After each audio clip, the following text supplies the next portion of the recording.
Next, the Jets reveal their new home kit for the upcoming A-League season. Plus, the Jets Academy youth women reveal about their good looks, targeting their success in the grand final this weekend.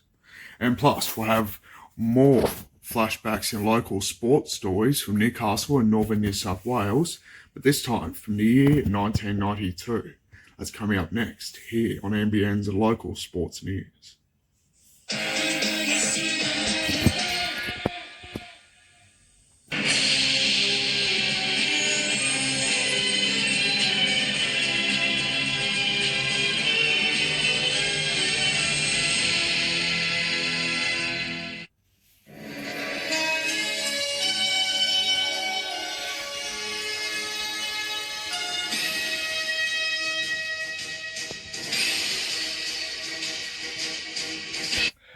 Good evening.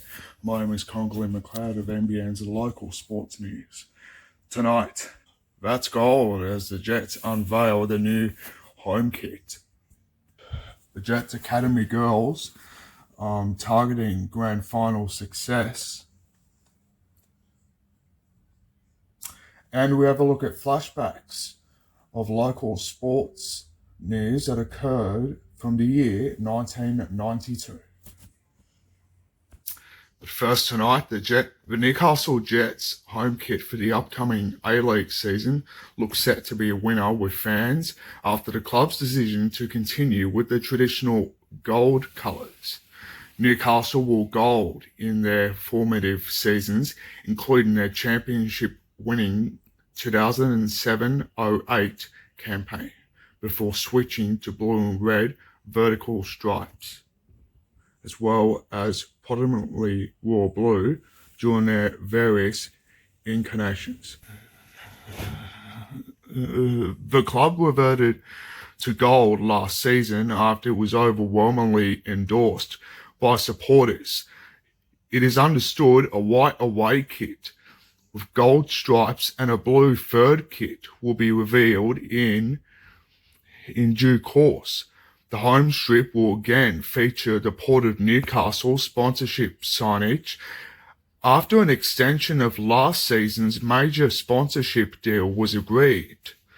Meanwhile, Jets Executive Chairman Shane Madisky said the club is very pleased to know that we have continued support of a great sponsor and, importantly, an organisation that makes a strong contribution to this region here in Newcastle and throughout northern New South Wales. We also appreciate the Port of Newcastle's continued significant support of both men's and women's A-League teams. Meanwhile, the CEO of Port of Newcastle, Craig Carmody, said he was delighted to renew the partnership with Newcastle's footballing flagship. The new jerseys will be on sale on the club's website from today, as well tickets to home games. The new season kicks off with a derby against arch rivals, the Central Coast Mariners in Gosford, on October the 8th. To the youth, and Comey Bray hopes a kickstart to a big week of football by leading the Jets Academy to glory in the Football New South Wales Girls Youth 1 Under-14 Grand Final at Valentine Sports Park on Saturday.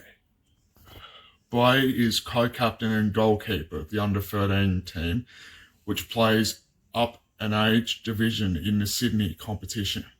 They are the only girls team from the Jets Academy to feature in finals and booked a championship showdown against Football New South Wales Institute with a convincing 2-0 victory over Northwest Sydney Spirit in the semi-finals last weekend.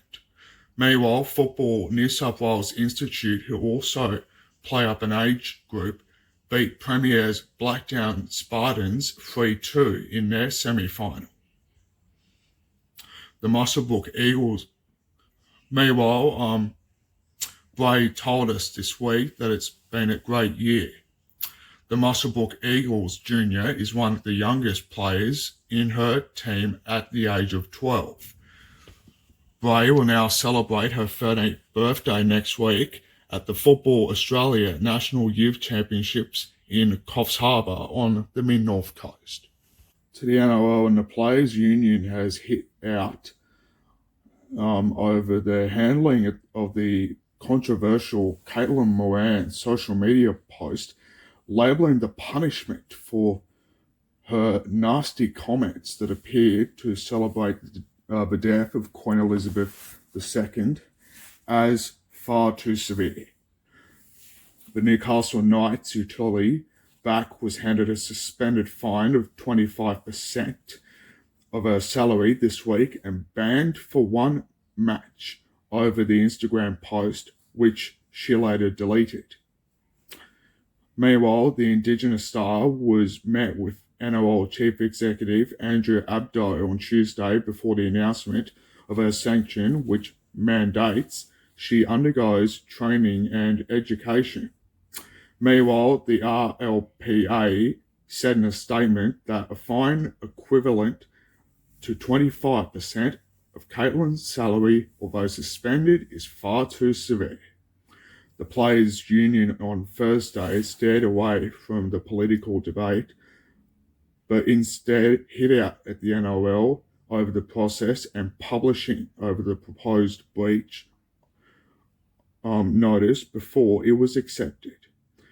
In doing so, the Rugby League Players Association also used the Moran case to claim several in the game had been left confused by recent integrity decisions.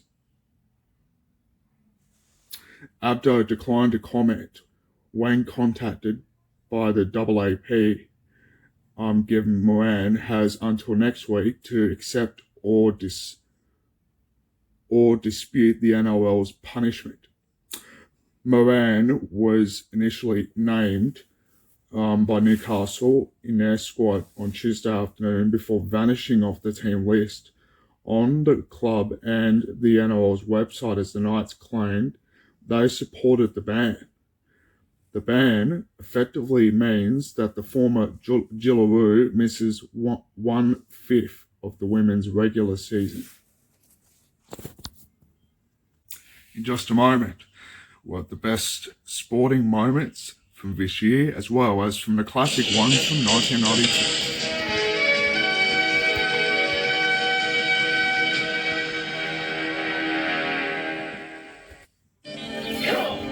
The big red ball, from the bush to the bay. Yes, it's Lotto. Monday, Wednesday, Saturday. It's the big one you want. It's the game for you. 'Cause it's the big red ball that makes dreams come true. Dreams come true. Dreams come true. The big red ball. The big red ball. It's the big red ball that makes dreams come true.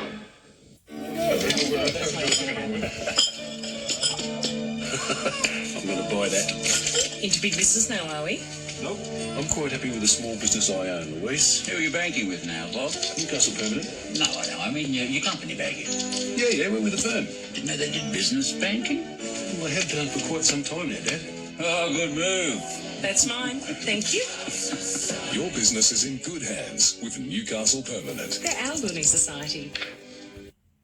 Wake up in the morning, gotta get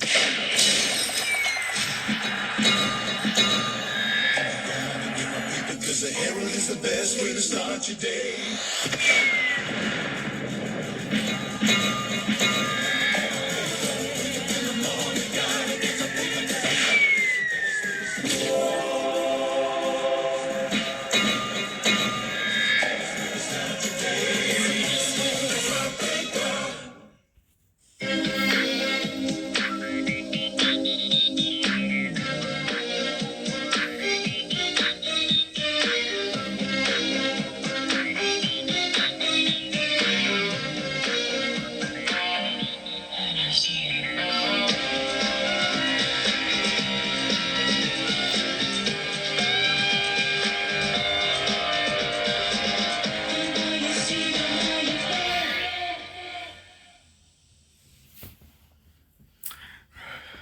Newcastle Knights officials say there's no rush to find an assistant coach to add to Adam O'Brien's staff.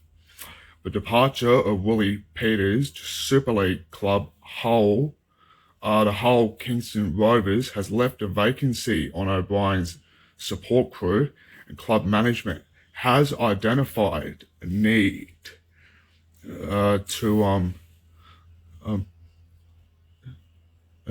for a season replacement.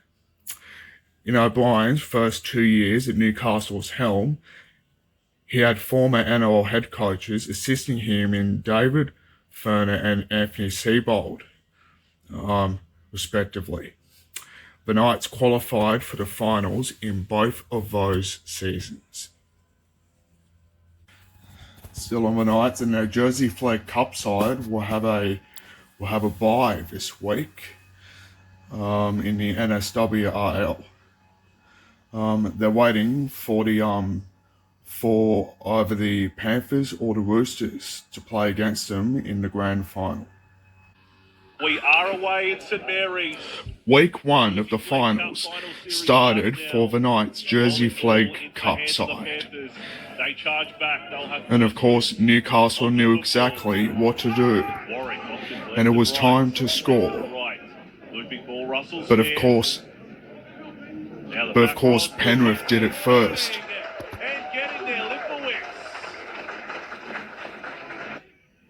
Before Newcastle scored back on revenge. They go high. Wayno who Kemp. Knocked back.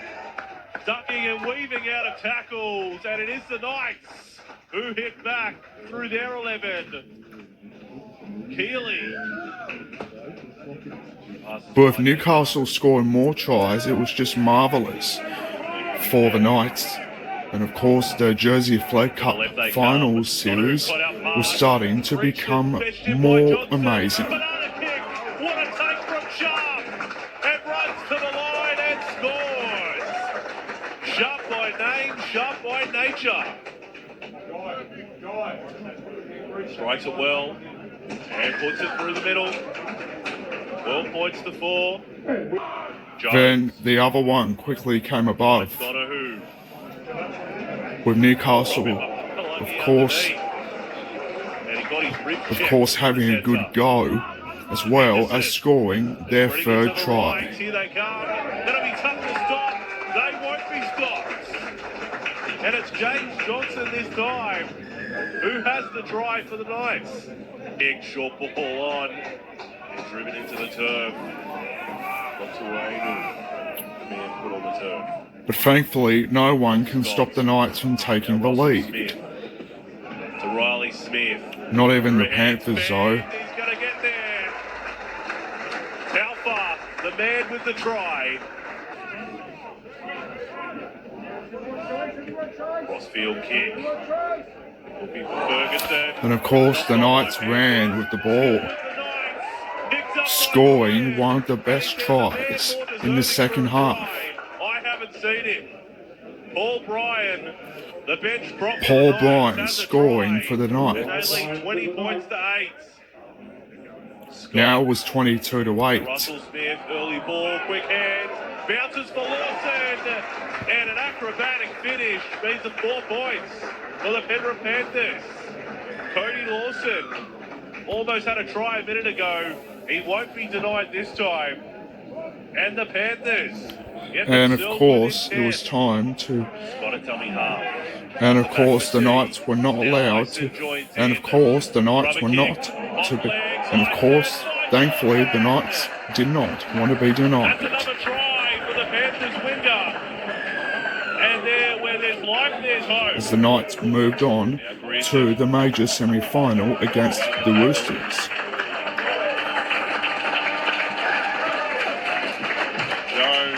The full-time whistle up for grabs, and it is 1 versus then 2 in Jersey. Newcastle had to quickly fight for a spot in the grand final. With vigour straight away, fling it for Henderson. The grubber's on here. The pickup is superb by Knight for the Roosters. And what about his pace? And of course, the Roosters scored first. Between him and Fletcher Sharp.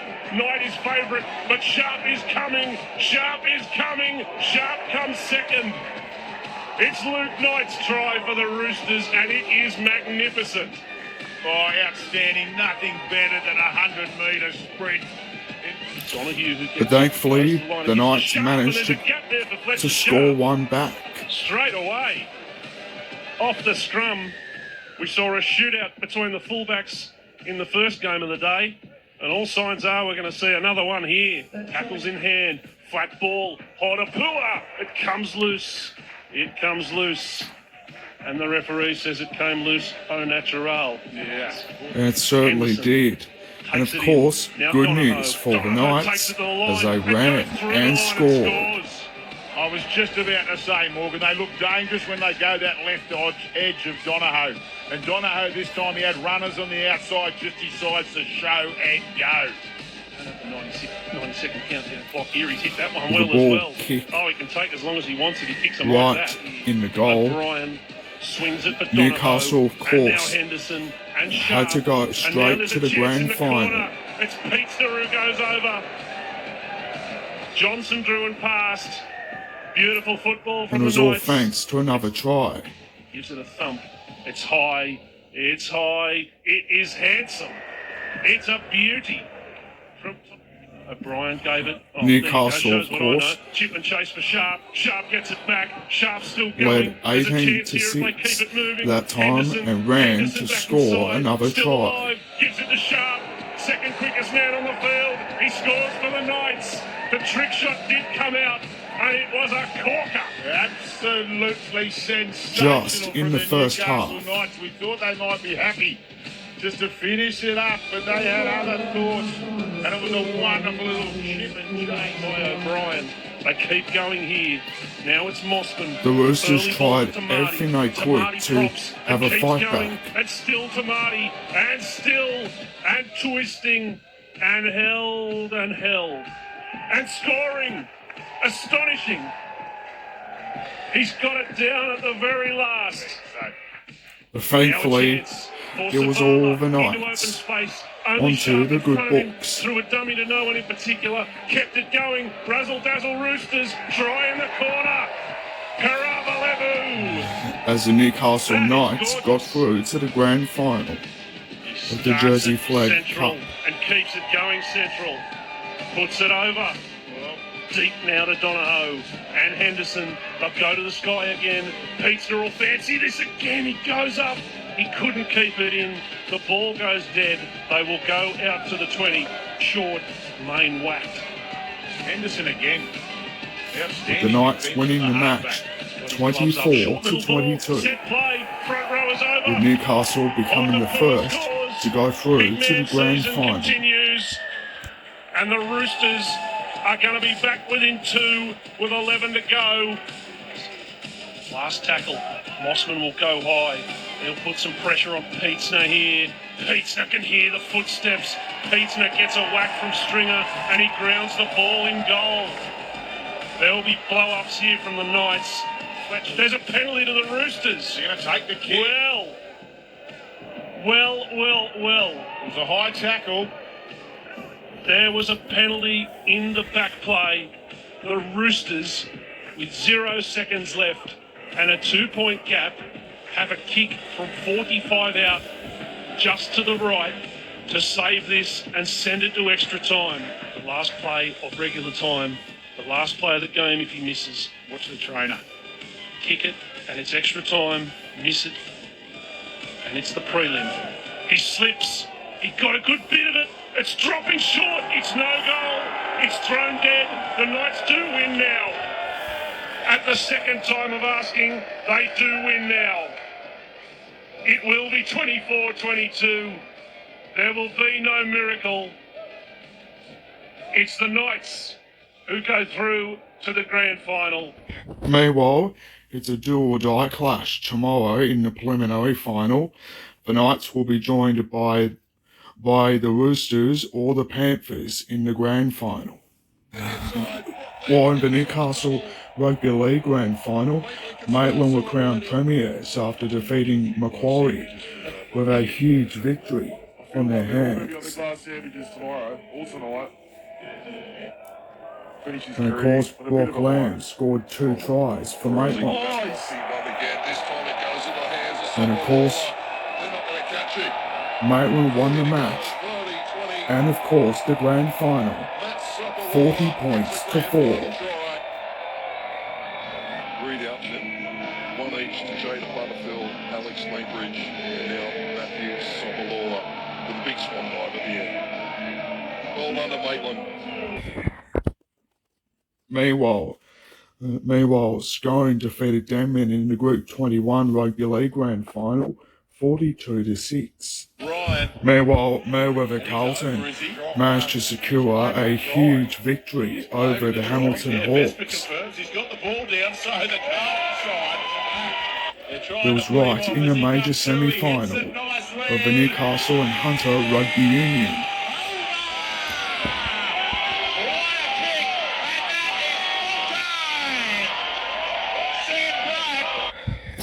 While in the minor semi-final, the Wanderers defeated Maitland 22-17. Meanwhile, tomorrow it's a do-or-die clash against the Hamilton Hawks and the Wanderers in the preliminary final. Mayweather will have to wait into who joins them in the grand final. Will be Hamilton or the Wanderers in next Saturday's grand final. Meanwhile, it will be an all Central Coast decider in the AFL Hunter Central Coast Grand Final. And of course, it will be the first one in 12 years, with both Kalani Vale and Terrigal Avoca up against each other. Also an all Hunter Newcastle decider tomorrow, as well with Nelson Bay and Newcastle City. Meanwhile, in the Black Diamond Shield, Warners Bay is up against Muswellbrook in the grand final, while in the women's AFL Hunter Central Coast Black Diamond Cup grand final, Newcastle City are up against Kalani Vale, while in the AFL Hunter Central Coast women's Black Diamond Plate, Cardiff is up against Lake Macquarie in the grand final. Now it's time to go back to, of course, local news stories throughout the years. But this time we're going to the year 1992, where there was more local sports stories from not only just Newcastle and the Hunter, but also from all other parts of northern New South Wales. And also, the good news was, it was also the year that the Newcastle Knights had gotten into their first ever finals series of rugby league. It's the first of 2 preliminary rounds in the Region 4 State Netball League, with 7 teams battling for precious points. Lismore and Ballina fielded 2 teams each, while Kyogle, Grafton and Brunswick-Byron Bay were also represented. Played on a round-robin basis, the 4 leading teams after the completion of the 2 rounds go through to the finals to be held in Lismore. Today's play was evenly contested, although Lismore won and Ballina won shone out early, being undefeated after 3 matches. Organisers were extremely happy with the standard of play and are expecting the finals to be keenly fought, with no clear-cut favourite as yet. It was truly amazing. The Falcons led by 16 points at half-time before Perth hit back to take over midway through the final term. Hanson made it 94-91, and with seconds left, Michael Johnson sent it into overtime.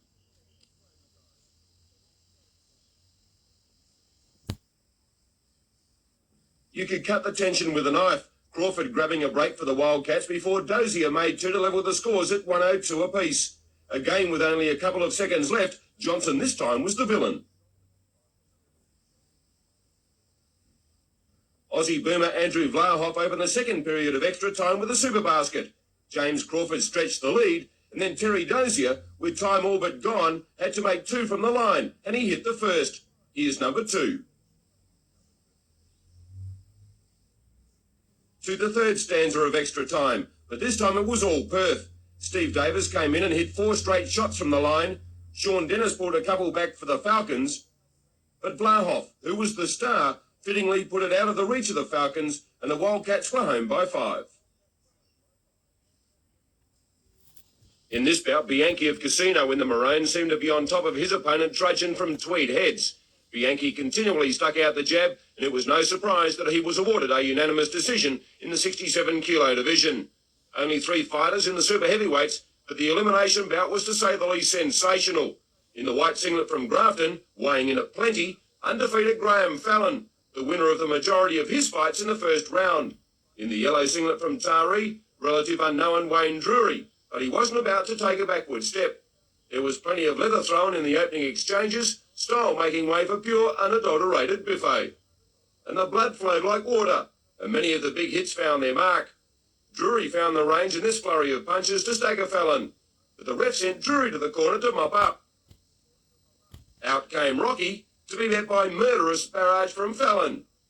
But Drury hung on to gain an unexpected majority decision. The only joy for Drury, he's got to do it all again tonight. It was a superb game of rugby with Corindi's forwards dominating most of the match and setting up many attacking raids into Morey's half. When Morey had the chance to swing into attack, more often than not the Corindi defence was across in a flash to snuff out any further drive. Corindi was denied a try when the ball shot out along the back line, but at the last moment a forward pass cost them a try. Again the blue and white threw the ball around, and it was a despairing tackle by Morey that stopped a certain try. But it had to come, and it was a forward push of monumental proportions. Against the feed, the Corindi pack surged and won the drive, Mackenzie the try scorer. Try as they may, Morey just couldn't sustain any attacking move, breaking down at the last moment, and will now have to regroup before the major semi. The final table in Central Northern Rugby reads Corindi, Morey, Walker and Barraba in the finals, followed by Tamworth, Narrabri, Gunnedah, Inverell and Pirates. The Roosters were in full voice early, and they opened well. Mike Mills out to Sean Stockham, and his Super Ball put Tom Roberts and Nambucca were in. Almost immediately, the Sea Eagles hit back. Michael Walker brilliantly holding up a pass, just long enough for Charlie McHughes to accept it at full pace, and it was 6-all.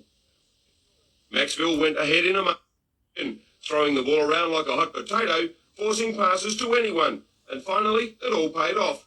Walker pounced on the loose ball, and he scored. Ray Forrester made it 12-6 before Bob Muirhead snapped a field goal for a 7-point half-time lead. The second half belonged to the Roosters as they ran all over the tiring Sea Eagles. Stuart Longley's simple try was followed by this excellent work by replacement Guy Stig. He regathered his own grubber kick, and backing up was Stockham, who reached out to put Nambucca in front. Mark Scarf again busted the Maxfield defence out wide, but McHughes was equal to the task. With fresh legs, Stig again put the ball on the leather and won the race to see the Roosters into the grand final. Last night, Newcastle knight Mark Sargent was competing on Sail of the Century for the Battle of the Codes. Today, he was paddling up Newcastle Harbour with champion surfer Mark Richards. And while Mark is the reputed paddler, it was Sarge who was doing all the work.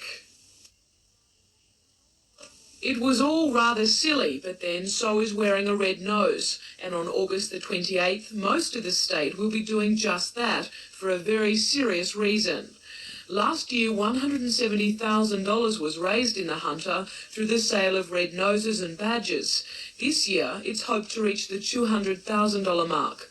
The money goes into the research of sudden infant death syndrome. So far this year, 15 infants in the Hunter have died from cot death. The cause remains a mystery.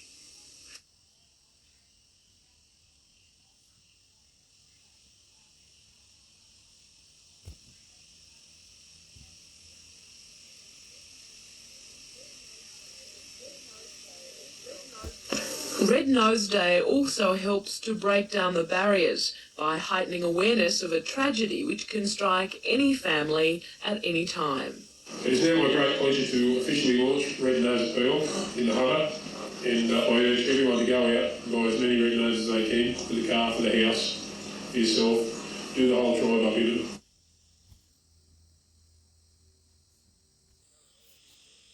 Current Auski champion Bruce Neville has smashed the world jumps record at Michigan in the United States. Neville, one of only a handful of water ski experts that's jumped in excess of 200 feet, flew through the air in a massive jump of 208 feet, bettering the old mark by 5 feet. Neville has dominated Auski at Raymond Terrace for the past 3 years and is a hot favourite for next year's title. And in the final race of the duathlon series, competitors faced a 4-kilometre run, followed by a 17-kilometre bike ride and another 4K run. It was Sydney's Chris McCormick who dominated the event, and he ran and rode brilliantly to shade his opponents in a time of 51.5 minutes. But by finishing second, Simon Manson of Wollongong wrapped up the series. Jodie Bowles of Sydney was by far the outstanding female, winning today's event as well as the overall.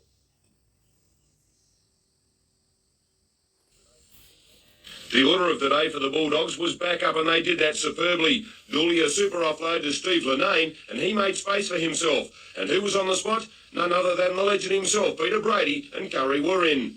Curry stretched their lead when Williams went the open side, and the Cheetahs hung off him, allowing the hooker to throw a brilliant cut-out pass to Glenn Messenger, and he found Dale Williams on his outside, and the Bulldogs were barking. But Waratah weren't going to lie down, and you don't give Darren Slocky even the slightest hint of an intercept, as he will make you pay dearly. Slocky just took off, and even though Curry chased hard, they were no match for the speedster. However, despite that hiccup, Curry put the nail in the coffin, Linnane back inside for Terry Bender, and the big front rower did the rest. And over the road at Rutherford today, the first day of the annual Kirkwood Cup Polocross tournament, and this year is probably the strongest on record, with internationals and state reps by the score competing. Maxville had a strong win over Bunnan in the first match, and will play Maitland in tomorrow's final of the A grade. Corindai had a close shave with Hawkesbury 25-21, before bowing out to Maitland 14-13.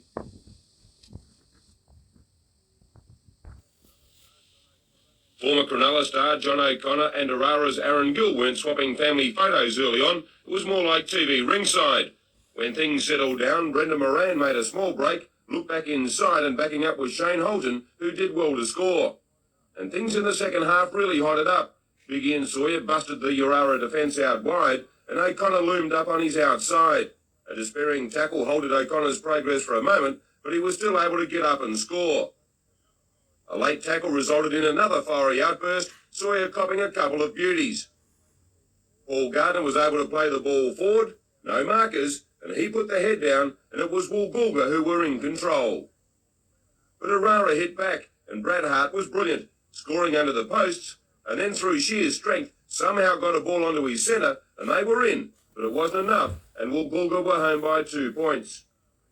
At the Jack Neal Oval Taree, the Southern Zone Rugby Grand Final between the Old Bar Clams, and making their first appearance in the big one, Foster in the green and gold. Old Bar opened well, and nippy halfback Tom Burke touching down under the posts. The second half was excellent. Foster's backline swinging into action, Smith to Thompson onto Sales, and finally Steve Townsend crossed for the try. But Old Bar had too many guns, and fullback Todd Kennelwell broke through to give his team a 15-5 victory.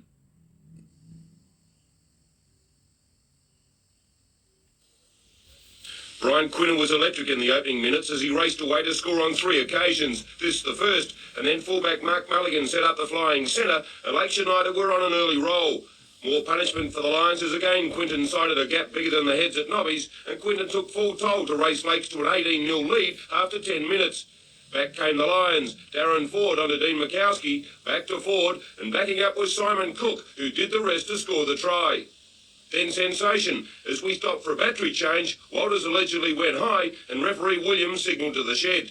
From that south edge closer just before the break, Crow onto Cook to Mikowski, and he sent a brilliant ball to Donaldson, and it was 20-12 at the break. And it got closer.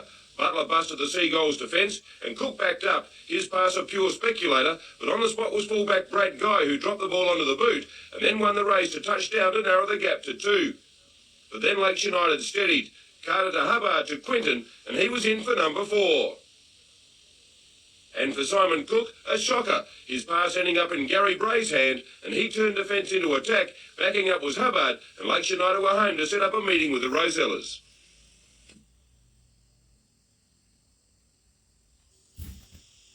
As was the case against Manly, the Knights were on the board in the first 3 minutes, and again it was Mark Glanville who was Johnny on the spot to get the 4 points. Entered King Wally, up went the bomb, and nobody wanted the ball, and it finally fell the coast's way. Lewis again, this time to Cook, on to Martin, and all of a sudden an upset was on the cards. 12-4 at the break, and Lewis was inspirational in this solo effort to make it 20 points to 4. Stung into action, it was left to McCormick and Sargent to get the Knights back in the match. Then some brilliance from the Red and Blues. Godden superb all day, and he put Tony Herman away, and all of a sudden it was 20 points to 16. With 2 minutes remaining, Hagan lobbed a pass over to star Matthew Rodwell. Breaker was there in support, and the rangy centre had the legs to get to the line, and the Knights scrambled a point to stay in the hunt for the semi-finals. The tournament was the culmination of a series of regional events to find the best in the north. In the under-10s, Joanne Brown of Coffs Harbour and Matthew Howard from Warhope lost only one game apiece to record their wins. In the 12s, it was an all-Grafton affair. Kelly Blanche and Brad Hartley victorious. In the 16s, Michelle Watson of Lennox Head never dropped a game in winning the girls, while Mark Way of Lismore struggled before overcoming Ben Coates 6-4. Jamie McDonough of Foster proved too strong for Duncan Sheriff and the under-18 boys, and a big surprise for two 14-year-olds from Lismore. Christy Tideswell and Mark Charlton won their respective singles finals 6-5, and were informed they had each won a fortnight scholarship to John Newcomb's T-Bar Tennis Ranch in Texas during July next year.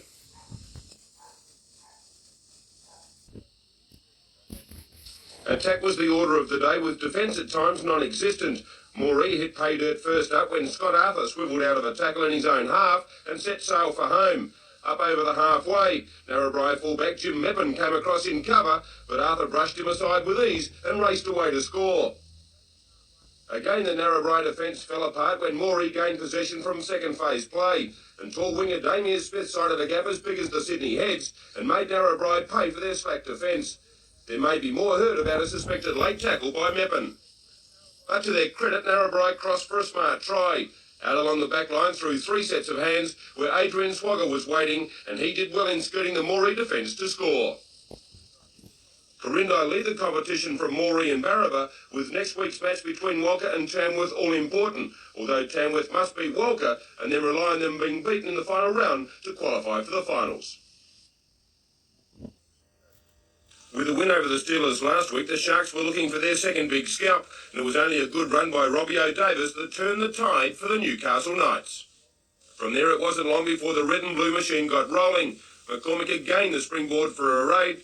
Godden was there in support. His long pass found Kemp, back inside to the captain Michael Hagan, and it was 6-0. Healy kicked a penalty goal for Cronulla before Godden again busted the Gummy Sharks and was brought down just metres from the line, and the Knights were looking good as they led 6-2 at the break. But the second half was all Shark attack. Following a Schuster penalty for 8-2, Quinn disturbed the quiet crowd. His grubber kick to the in-goal area a beauty, only to be butchered by his own teammates. Then sensation. Cronulla were over the line, but referee David Manson deliberated with his touch judge and disallowed the try for a Knights defender being held back, and Newcastle breathed a little easier. But the Sharks did score next. Quinn's grubber rebounding off a Knights player, Borton picking up the loose ball, flicking it on to Quinn, who scored just wide of the left-hand upright. At 3 minutes before the end and looking rattled, the Knights spun the ball to the left from Robble to Glanville.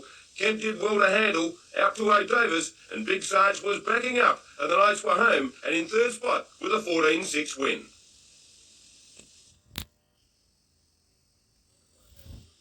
And what a game of football at Charlestown. Phil Williams grabbing the first of 4 tries from dummy half. The Butcher Boys bounced back. Warren Schilling's grubber kick waited beautifully for Adam Hall, who did the rest. Then a smart piece of backline play with Craig Hammond steaming onto the ball, and he had no trouble in scoring. Troy Reid got involved, slipped out of one tackle onto his captain Warren Schillings, and Schillings did the rest. The pace continued. Big Brendan Dooley did really well in being able to offload to Williams for number 2. Moments later, the curry hooker was again in, Lanane making the break, and backing up was Williams, and there was nothing in it. Phil Williams scored his 4th try of the match early in the second half, and the Bulldogs were looking good. But the Butcher Boys weren't going to be denied their chance at the top 5, and a sensational backline move highlighted by a long cutout pass found John Leary on the spot. His pass found Simon, and Central were home. to the state longboard titles, and in the Masters division was a win for North Sydney's Bob Thomas, who just shaded his opponents. In the Legends, Newcastle's Ted Harvey was one of the favourites, and true to form, he picked up the title. Jenny Sheehan of Port Macquarie proved too good for the rest and rode away with the women's title. In the 8-foot and 9-foot traditional Mal, Hayden Swan of Sydney and David Campbell of Newcastle were the respective winners, while in the one remaining event, it was a win for Ron Rudder of Newcastle in the Grand Masters. After the rousing win over Penrith the week before, the Knights were expected to blitz the lowly placed Sharks, but it was the host club who took it right up to the would-be semi-finalists, and in most eyes were a bit unlucky not to take the match. One giant mess-up in the in-goal area costing a try, a forward pass having another disallowed, and this controversial ruling by David Manson, John Schuster being held back as he went for the tackle, and David Borton being denied what would have been at least a 4-pointer. We got a couple of decisions that went our way for a change, and it was quite good actually, and maybe any other time it wouldn't have come off. However, the Sharks did score in that second half, Archie Brunker having a foot in it. I was hoping that they would have picked it up, but it hit me on the shin, and it sort of bounced their way, and they've scored off it. You walk back to the try line feeling like you've lost the game for the side, but make up for it and hopefully score a try yourself. But good sides make their own luck, and a brilliant first half try to Michael Hagan and a well-worked move in the last 40 minutes saw the Knights retain third position in the Winfield Cup.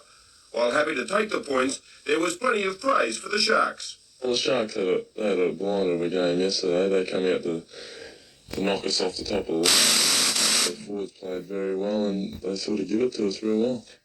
This Sunday's match at Marathon Stadium between the Knights and Manly will go a long way to determining who really are legitimate semi-final aspirants.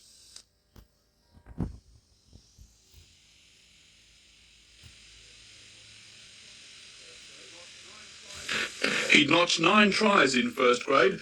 In fact, now, several weeks after being dropped to reserves, Flash Ash is still one of the Winfield Cup's leading try scorers. The reason for his relegation? Lack of enthusiasm, according to the club. If that's the reason or there's other reasons, I really can't argue except give it my best shot because you don't want to play reserve grade all of your life. Can't get to the way to Gordon. Gordon goes in. It's a try. It's a try. Gordon's contract expires this year. Arthur Beetson reportedly wouldn't mind having Flash on the flank at Cronulla. Money hasn't been thrown my way. It's just more so a friendly chat and what's happening next year. First things first, overcoming a leg injury and hopefully clawing his way back into the Knights' first grade side for the semi-finals. Anthony Griffiths, NBN News. Central Charlestown's thumping win over Curry last week kept their semi-final hopes alive, and tonight it's the Butcher Boys' moment of truth. To make the semis, they must beat third-place Lakes United at Carl Oval and set Waratah Mayfield tomorrow. Lakes have dropped their last 3 and will be keen to beat Central to put the pressure on South for the home ground advantage in the qualifying final next week. The match between South and undefeated West should be a beauty. Curry will want to continue their charge to the flag while North Nelson Bay and Cessnock are playing for pride. While the Rugby League boys battle their bodies for 80 minutes, spare a thought for Dave Weaver, who was about to set out on a 6,500-kilometre bike ride from Amaroo Park in Sydney to Darwin as part of the Australian Safari Race. The self-confessed weekend hack, a former Utah resident, is a little wary about the trip, but he's fulfilling a long-held desire. I really like motorbikes. I've been wanting to see the outback of Australia since I was 7. It's just one of those dreams that you have, and when we saw this competition, it's just one of these things that just happened, and now I'm in. And as a father of 7, this could be a timely break. Actually, I'll probably get more sleep out there than I do at home. So it may be a welcome break, but we'll find out. With no illusions about winning the race, the challenge is to make Darwin. There's some professional racers there that really know their business. We're weekend trail riders, and our challenge is to try to get to Darwin. The Gold Coast will remember their trip to Newcastle earlier this year on the end of a 42-6 spanking at the hands of the Knights outfit on fire. Newcastle has continued their surge towards the semis, while Wally's boys are staring the wooden spoon right in the ladle. And good news for the Knights, Robbie McCormick will take his place carrying 14 stitches into the match. Paul Markwood is a real chance of playing, and Tony Kemp is almost certain to start. And on the bench, 19-year-old giant Rodney Howell. In 1989, Howell received the Carlson Club scholarship, and the next year was captain of the undefeated SG Ball side to clinch the Knights their first major trophy. At Australian and State Schoolboy Honours, and this year the Australian Under-19 Merit Team, the President's Cup, Reserve Grade, and now First Grade. Rodney Howe is calm at the prospect. It should be good for experience, but hopefully I'll just go out and do my job and not make too many mistakes. Hopefully it'll be a good day, good experience, I think. Any nerves? Oh, there is a few, yeah, because there is a few experienced guys in Gold Coast lineup, so there will be, yeah. Howe faces an awesome task in tipping out Sargent and Harrigan for a full-time spot in First Grade, but his expectations for 92 are centred solely around the club itself. I hope to make the semis, and hopefully reserve all first, make the semis that go well, and all three in the semi-finals for the club.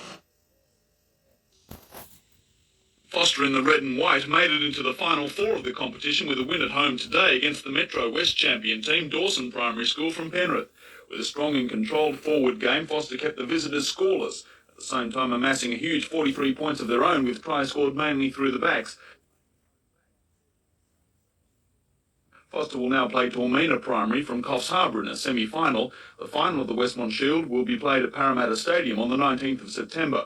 The Foster community will be watching the future success of the team with interest. Several local firms came good with sponsorship when it was made known the 11 and 12-year-olds would again take a crack at the coveted Rugby League Shield.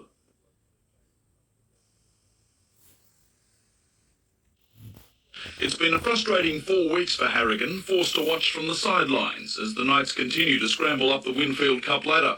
His comeback, though, was in doubt, the Chief recovering from minor knee surgery. I never thought 2 or 3 days ago that I'll be playing for this weekend because it was so sore and it's coming on nicely. Yeah. Harrigan will take his first cautious steps tonight at training, but he says he will not be treading gingerly around those Sea Eagles, despite that much talked about tackling technique.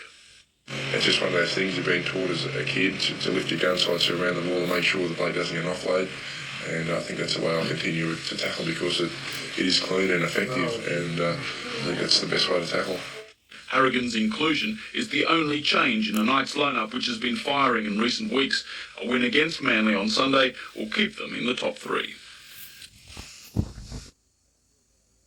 At the Broadmeadow Basketball Stadium, the second day of the World Shido-Ryu Karate Championships, and it was the kata that took centre stage. The kata is a set of movements performed with precision, and in the women's qualifying heats, Japan's Shinobu Kimura dominated with a score of 19.2.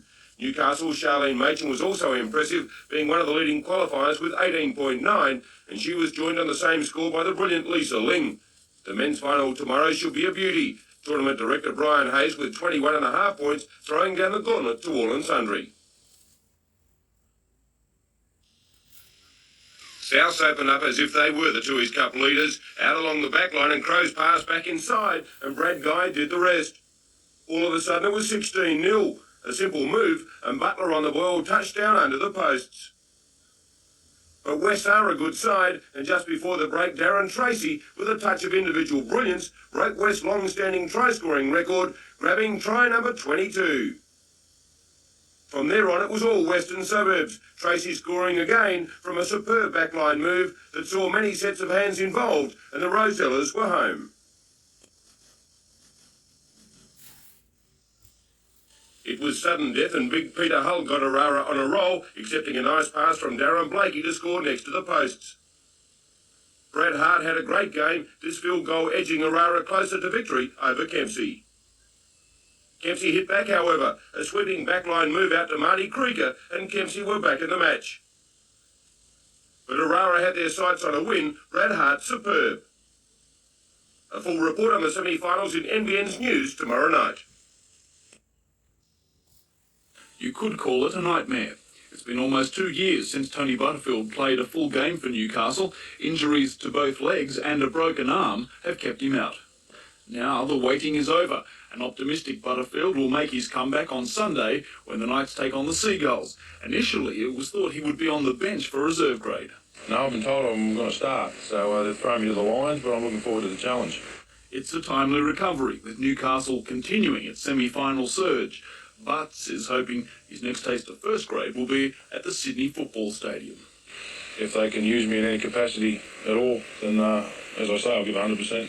Meanwhile, 3 injured Knights should be back in the saddle on Sunday. Hooker Robbie McCormack, centre Tony Kemp and second rower Paul Marquardt have been named in the Newcastle side. Marquardt has a cut eye. He'll go for a check-up on Friday. If his vision is okay, he will start. 8 games in 6 weeks will tell the story. A loss for the Wildcats will see them fall to 11th spot on the ladder. If the Falcons win 7 of the 8, it's a spot in the semi-finals. On those figures, you can't afford hiccups. And to meet the defending champions first up is a tough assignment. Perth are the reigning champions, and you can't forget that. They've won 2 years in a row now, so they've got a lot of pride in their team and in their franchise. And as I said, because of the injury, they're struggling to maintain their playoff position, so they will be as tough as ever, I believe. Good news for the Falcons. Defensive dynamo Terry Dozier is back on deck, and his matchup with James Crawford will be crucial to the outcome. We just got to not go out there and beat ourselves. They are the reigning premiers, and it's a challenge that everybody should be looking forward to. Also returning Olympian Andrew Vlahoff for the Wildcats. Unhappy with his own form in Barcelona and glad all the hype is over, Vlahoff is a real danger man for the Falcons, but he has a healthy respect for the locals. When the Boomers played the Newcastle Falcons before we left last time, I thought they gave us the best NBL competition, probably one of the more physical teams in the league, and I think it'll be a very tough match. And as always, tonight's encounter between the Wildcats and the Falcons is set to raise the rafters. The tradition is it's awfully tough for us to win on the road here. We're aware of that, and I think that's true in the NBL, so it's going to be a really rugged game, and I think an exciting start to the second part of the season for both teams.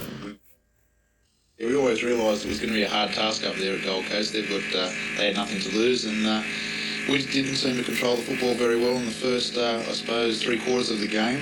And we were down 20-4 at one stage, but I think the boys realised how important it was to get a draw or even a win, and we just stuck at it and eventually got up with a draw at the end. With the Gold Coast leading 20 points to 4, it looked curtains for the Knights. Somehow Newcastle clawed their way back into the match and almost snatched the 2 points. However, they did prove a couple of things to themselves. We've been down quite a few times and always come back. Like, we've still only lost by 6 points as our biggest losing margin, and always seem to come back pretty well. So hopefully, if there's any chance of that against Brisbane, we'll sort of pull it out of the fire, hopefully.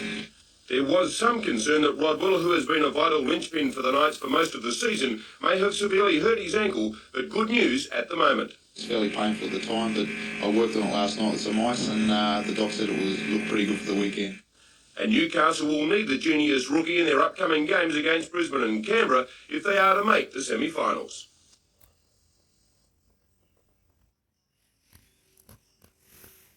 A couple of likely lads stepping out to lunch in style in a big way.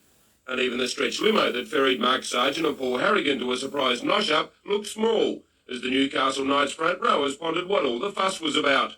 And on arrival at the South Stain, it was revealed that the Excalibur Club, a group of businessmen who have raised more than $250,000 for the Knights, were to honour Sergeant Chief for their efforts in representing Australia in tests against Papua New Guinea and Great Britain, respectively. It does mean a lot to me, and I'm sure that it's something that the up-and-coming younger players can look forward to as being part of their future. I was deeply honoured to receive the award today, and Mark and I are very proud.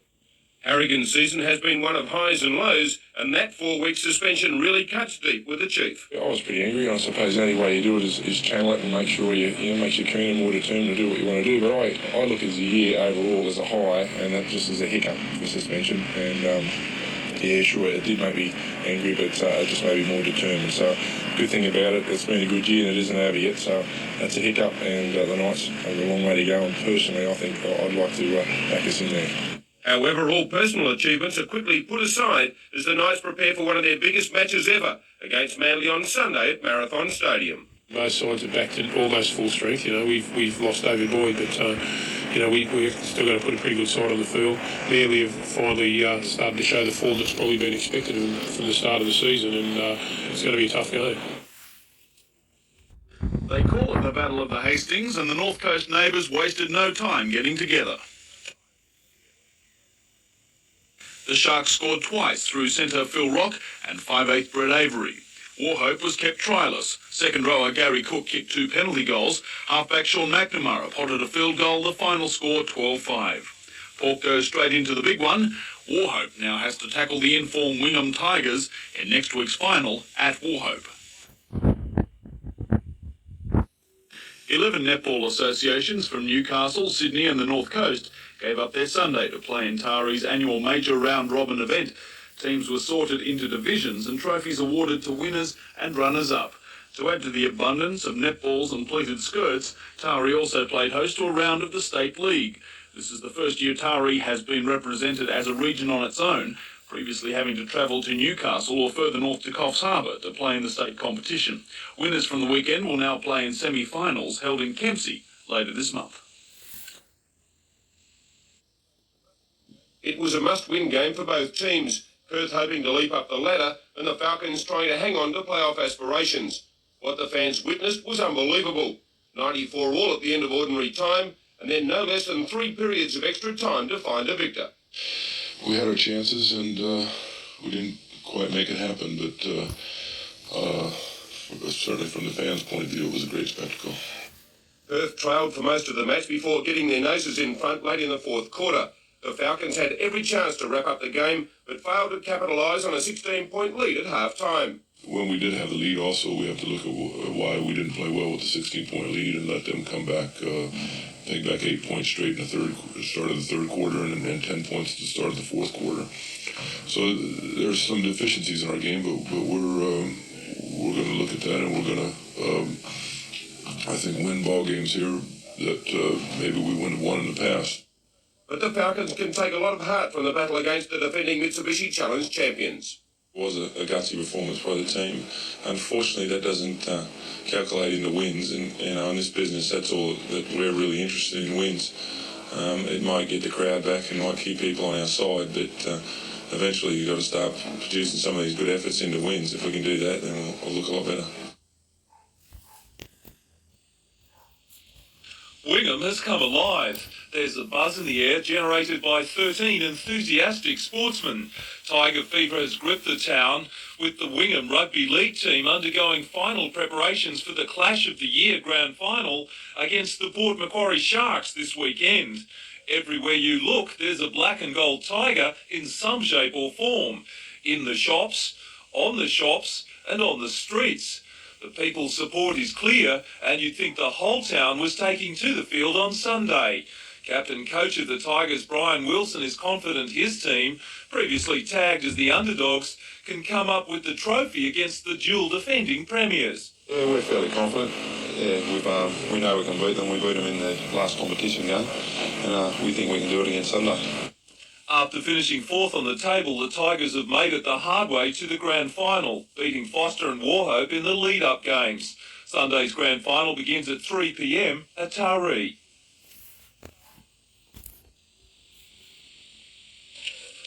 In the 14-year-old's short career, he has already won 8 national motocross titles on his 60 and 80 cc's and is now making a name for himself overseas. Craig has just come back from Oklahoma and Tennessee, where he's mixed with some of the world's top riders. He now has a trophy to prove he's up with the best of them. He scored a first place in an international class event on his 125cc against competitors from a number of countries, including Canada, Mexico and England. They're always pressuring each other. They're very good riders and their tracks are longer and they're always on the gas. To win his event, he came first in 3 20-minute races. Craig says he had one race in particular he's not going to forget in a hurry. I was about half a lap and then I got a flat tyre and the blokes behind me started catching me real fast. And I just started finding a few outside lines, and that's what got me there. With the motocross season now close to finishing for the year, Craig is now off to the gym to become bigger and stronger so he can conquer the larger bikes.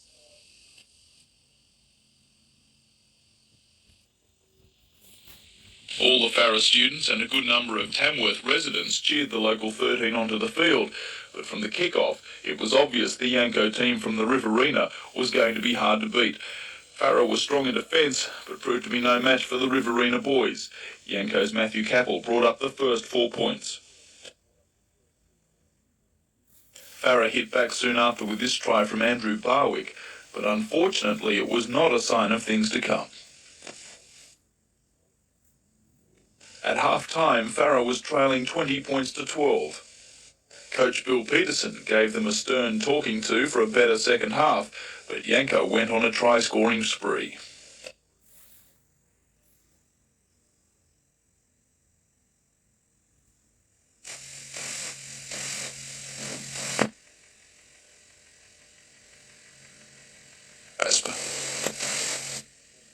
Former league international Noel Cleal was not impressed, and the University Shield slipped further from Farah's grasp.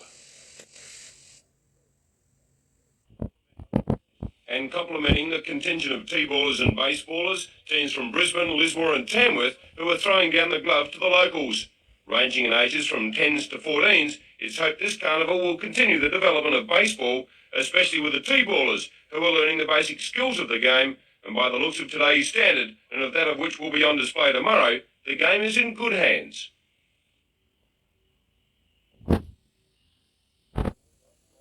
Six schools from Gilgai, Gramman, Gumflat, Delungra, Tinker and Bundara took part in their annual Small School Sports Carnival. And small they are, ranging in numbers from 14 total pupils to 120, and this year's theme was appropriate. We've kept to the Olympic theme, which seemed appropriate. Track and field events were the order of the day, with medals awarded to all place-getters and special ribbons also handed out to plenty of the young athletes, with the emphasis on competing, not just winning.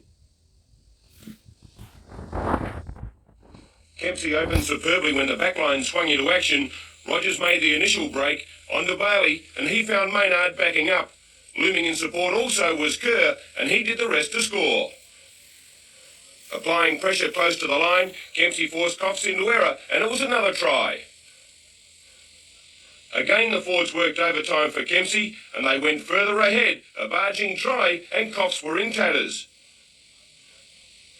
After the break, Coffs hit back with Van Arendonk going the short side and backing up nippy halfback Nolan, and Coffs were back in the match. But a controversial try sealed the win and the championship for Kempsey. Taliva was sensational. A chip kick that he cleverly regathered, and he raced for the corner. The defence was there, but the referee and the touch judge awarded the try, and Kempsey were home 20 points to 10.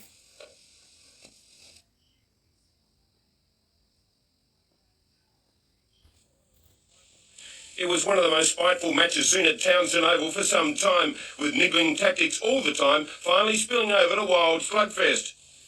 But it was the Bulldogs who bit hard first up, Bender making the break on the left flank, and as usual, on the spot, Phil Williams, and he was in. Phil's brother Dale snapped a smart field goal to make it 9-0 before Peter Brady, in his 250th match, slipped a dubious pass to Bender. He busted South all over the place. Steve Linane was there in support, but the Terry Lamb of Newcastle, Phil Williams, was on the spot again, and it was 13-0. Just before the break, Michael Varnum hit Dooley without the ball in a cheap shot. And moments later, it was one in, all in. South was stung into action, Varnum turning hero from villain, handling 3 times in a movement that gathered momentum. Darren Ford was in the action, and his pass found Simon Cook, who did the rest. But it wasn't enough, and Curry lived to fight another day. For the Lions, it's the end of the road for this year. 21-year-old Martin has spent 4 years with the Bears. He says Norths always knew he wanted to come back to Newcastle. As a matter of fact, it seems everyone knew he wanted to come back to Newcastle. Rumours have been rife for most of the season, and the Knights have finally confirmed them.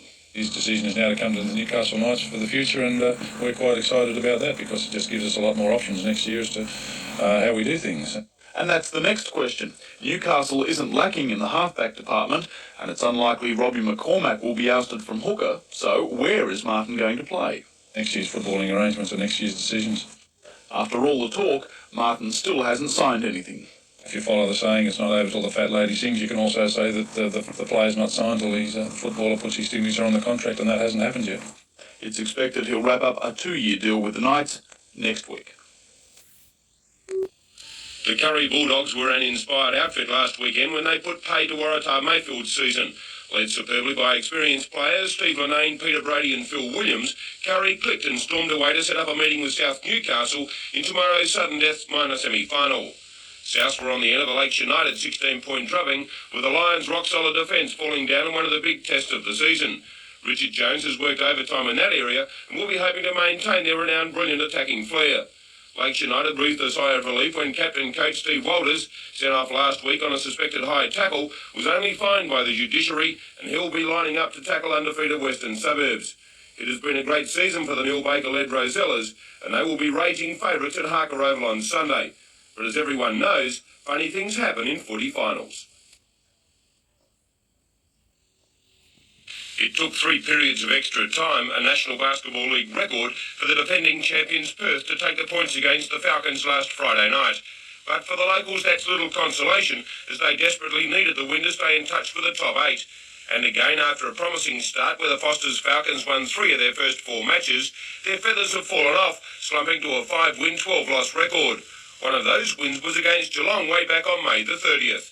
Terry Dozier will be lining up against his old club and will be fired up for a big one, while the battle between point guards Everett Stevens of the Falcons and Bobby Locke for Geelong should be a highlight. Warners Bay, in black with the yellow sash, was on home soil for the encounter today with Pittwater High from Mona Vale in a quarter-final, and although at a size disadvantage, kept themselves well in the game with accurate kicking. By three-quarter time, Warners Bay had kicked 7 straight goals to be just 9 points behind the Sydney contenders. The stage was set for a titanic struggle in the final quarter, and Warners Bay lifted its game to make the scores dead level for several fiery minutes. Ball players Andrew McWalter, Ben Mooney and Jamie Carlson were strong for the Bay, but they were not enough to hold off the determined Pittwater centre line of Simon Jordan, Sol Crumlin and Roger Parnell. The Sydney-siders clawed their way back in front and hung on to the final siren to win 9-10-64 to Warners Bay 8-3-51. Pittwater now goes on to the semi-finals of the Swan Shield, with Warners Bay bowing out for another year. This is how most people see the Chief. But today it was the cultured Paul Harrigan, the appreciator of art, who's at the Newcastle Region Art Gallery. Paul was asked to choose a variety of artworks which appeal to him, as part of a series of exhibitions selected by celebrities. For the giant front rower, it's been an enjoyable first encounter with the art world. I think it basically says a lot of landscapes. I've picked a fair few of those. A few abstract ones, a little bit different there with a few colours. But I don't know what the subconscious decisions are about, but I just like them. Just like the colours and all that sort of stuff. Among the pieces chosen, work named The Impossible Machine. On the eve of his crunch match this weekend against the Raiders, Paul admits the time off the field has been quite a change. It's a bit quieter, a bit nicer than in rugby league, and it's just ironic. As I said before, we've got a very big game this weekend, and it's good to break the ice with something like this, and a bit of artwork can just soothe me down, give me a bit calm for the weekend. It's hoped this and future celebrity exhibitions will raise the profile of the gallery among a wider audience. Also at the gallery, the works of 15 photographers from the Hunter and surrounding regions. The local photographers were chosen for their success in national and international competitions. A full range of subjects is covered, the photos taken both locally and overseas. The work of one of the best nature photographers in the world, Gary Webber, is featured.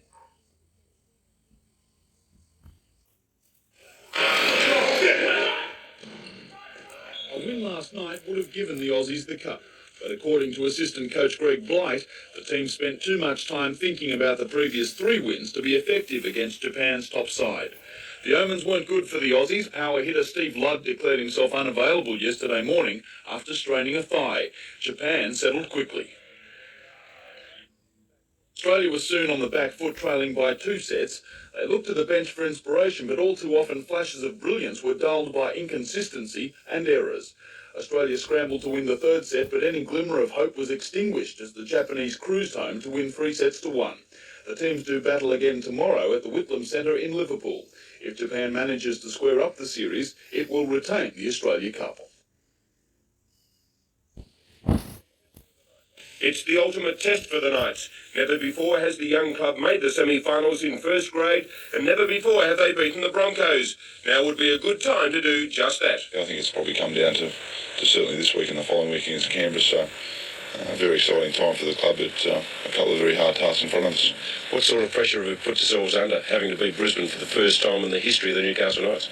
Well, I don't think you can look at it to put too much pressure on yourself. I think the game itself will demand a very good performance against them up there to get a win, and we've approached things pretty normal for the weekend. We're just going to try and do our best on Sunday to come away with that milestone against Brisbane.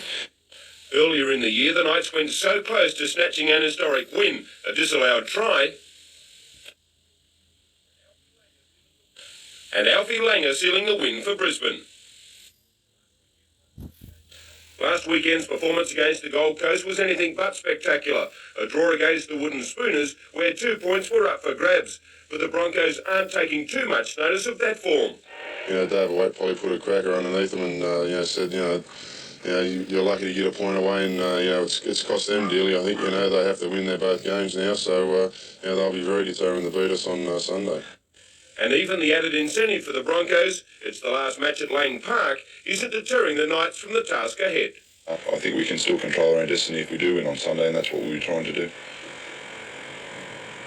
Lovely. Western Suburbs have dominated the league this year, and they started in awesome fashion. Brett Hogue busted the feeble defensive line of the Seagulls, and looming up in support Darren Tracy, the Tooheys Cup leading try scorer, and West led handsomely. Captain coach Neil Baker followed up with a smart field goal. And then the Rosellas opened up again. Jim Perrin threw the hole, and he weighted a beautiful pass to Tony Price, and the Rosellas were on fire. To their credit, Lakes hit back. Craig Hibbert handling twice before getting it on to Brett Harris, and finally Mark Mulligan took the ball and did well to score. But West were never really in trouble. Greg Price, standing out wide, ran into a huge gap, and he found Baker, who threw a big dummy before offloading to Darren Tracy, and the flying centre had equalled the league's try-scoring record, and West were home.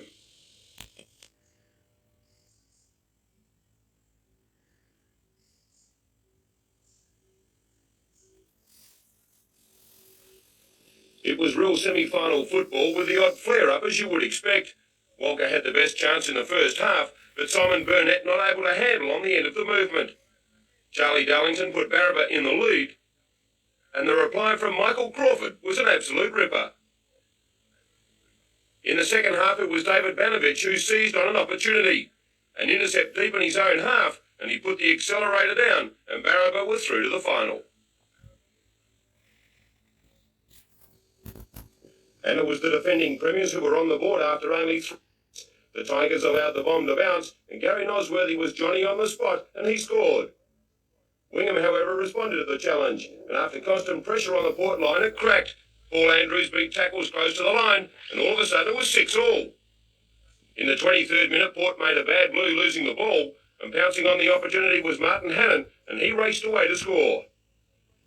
12-6 at the break, and 3 minutes after the restart, Wingham led 14-6 courtesy of a penalty goal. Then Port started to fire. Ashley Miller scored in the corner, and Port were well and truly back in the match. Enter Greg Baggett on the field for less than a minute, and he put man of the match Michael Cameron away, and the scores were locked together at 14-all. And 5 minutes before the final siren, Baggett lobbed a pass to David Pensini, and he didn't let his mates down, and Port Macquarie had triumphed 20 points to 14.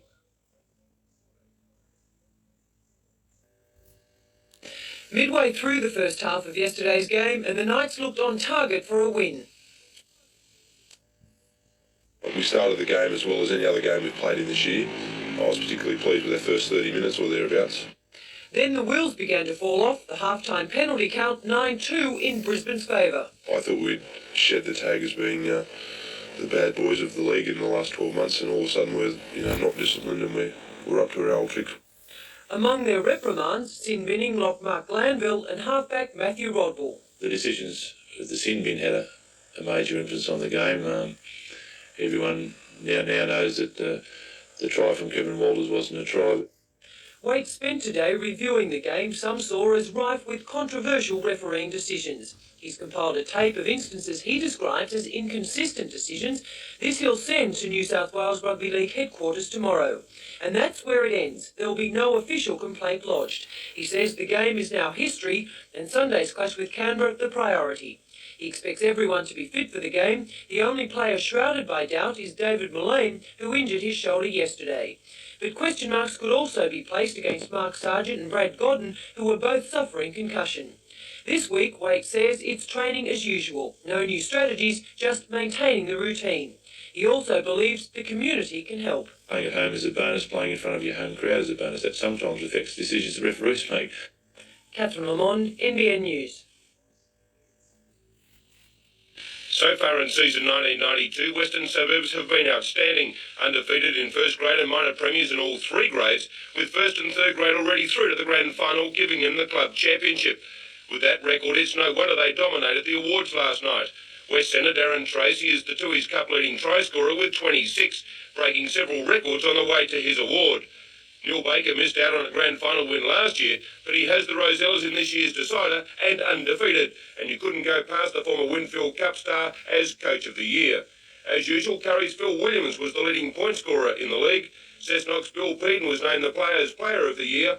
West Tony Price the most outstanding representative player of the season, and the Rosellas' lock Brett Hode has had a brilliant year, winning the Player of the Year award by a staggering 8 points, with all and sundry agreeing that Hode has been in a class of his own this year. And for only the third time in its history, the NRL awarded life membership to an outsider.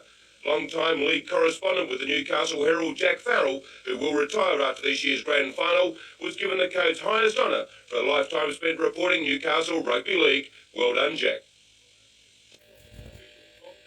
Officials dropped the shock announcement at a meeting at the Newcastle League's headquarters late this afternoon.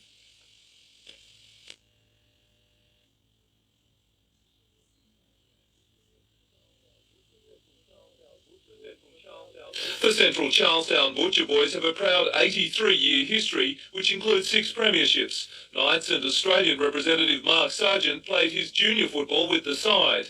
The club says a drop in $30,000 worth of sponsorships, including the major sponsor Brambles, makes it impossible to continue next year.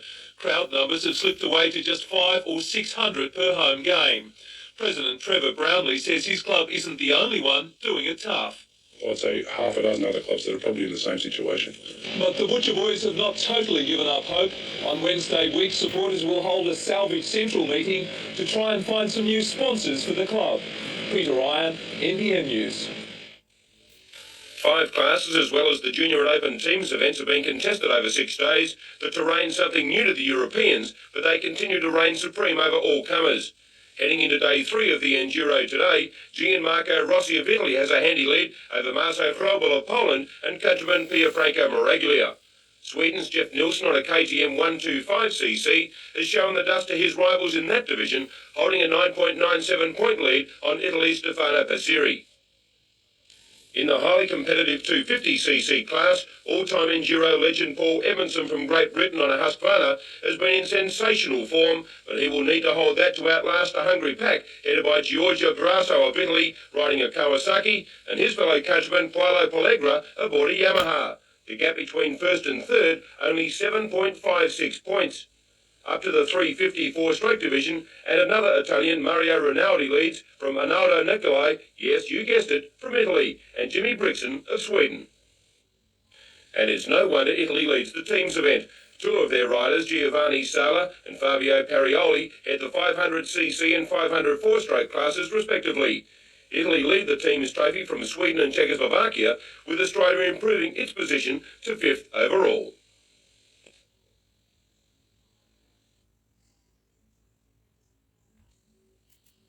If the Knights are suffering from any pre-match nerves, you wouldn't pick it.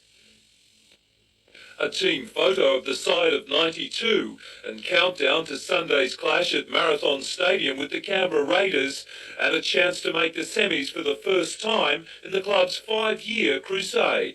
We've had a good preparation. There's nothing to stop us from winning on Sunday.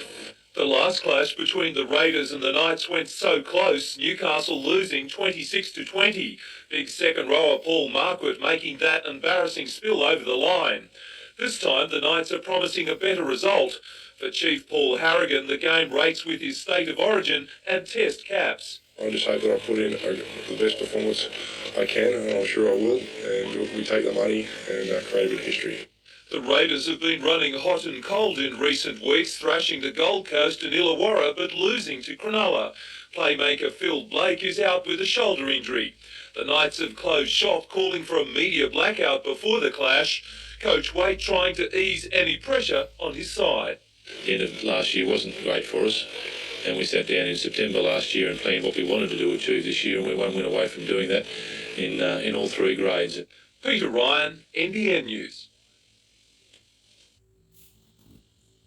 15-year-old Neville Sheether of Taree won the Australian title last September. Since then, due to strict controls on boxing, he's only boxed in 2 more bouts. He has a lot of ability and he can only be matched against someone of his own, both his own age, his own weight and similar ability level. Saturday saw Neville in a demonstration bout at the Police Youth Tournament where Taree's prospective Fenix and Hardings won 5 out of 5 matches. Neville's future remains uncertain. He can either stay in Australia and fight to retain his title, which means fewer than 5 fights before the end of the year, or try the English circuit. They appear to be the only fights he will get for the rest of the year. If he went over to Europe or to England or Europe, he would possibly have a lot more opportunity to show his ability. It's been 10 years since the Bulldogs featured in the big one, but fans near and far are on the scent. One fella's come all the way from Melbourne to see Curry's semi-final surge. Last week, Curry put paid to South Newcastle's premiership aspirations. The Dogs stood up to everything the Lions threw at them and then turned it round, scoring 2 scintillating tries. Curry's pack laid the foundations for the 18-4 victory, some stern defence, keeping the Lions at bay. A similar effort tonight will go a long way towards securing that grand final appointment with Wests. Lakes were blitzed by the Rosellas early in last week's semi and never really recovered, going down 24-14.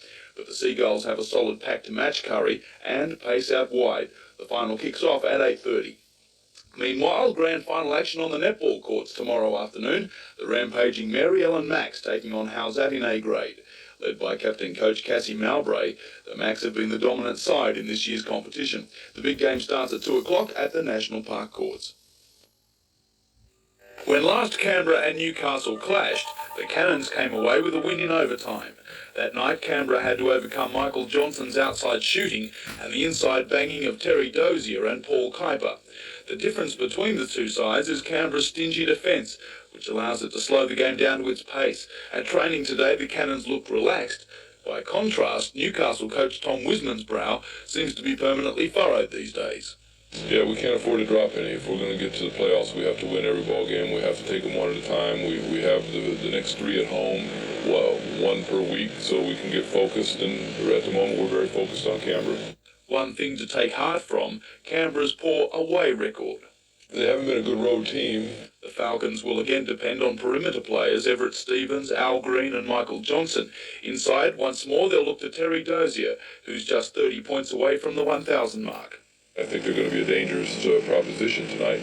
Certainly they're a good basketball team capable of winning, so it will be a game that we'll have to be at our best to win. They'll tip off at 8:35. Anthony Griffiths, NBN News.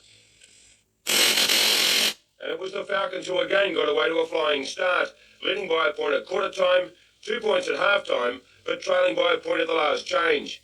Terry Dozier was inspirational, and at the other end, Jason Reese was awesome.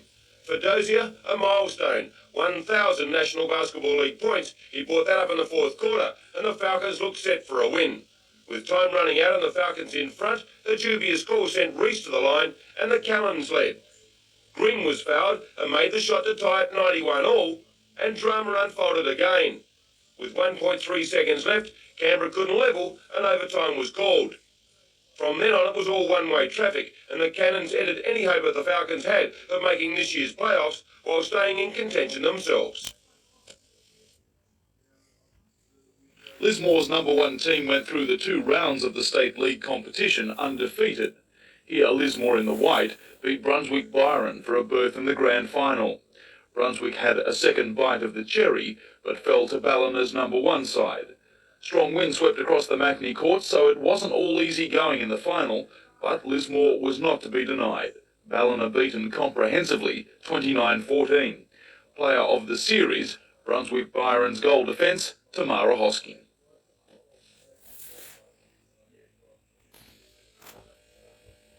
Come 4:45 at Marathon Stadium yesterday, the Red and Blue Army were rewarded for their loyalty as their players stormed into the semi-finals on the back of controversy and a superb second-half performance. And it was Mark Sargent who did the damage.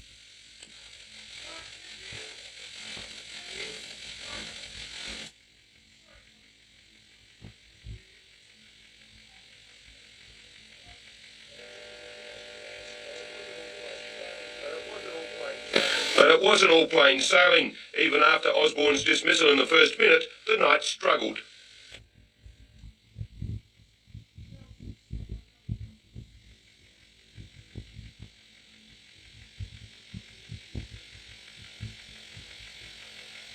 Put down 8 metres from the line, and they're right in centre field. They've got the option of left or right.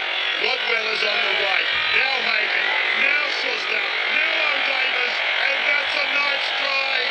And around 30,000 people here, mainly supporting the home side.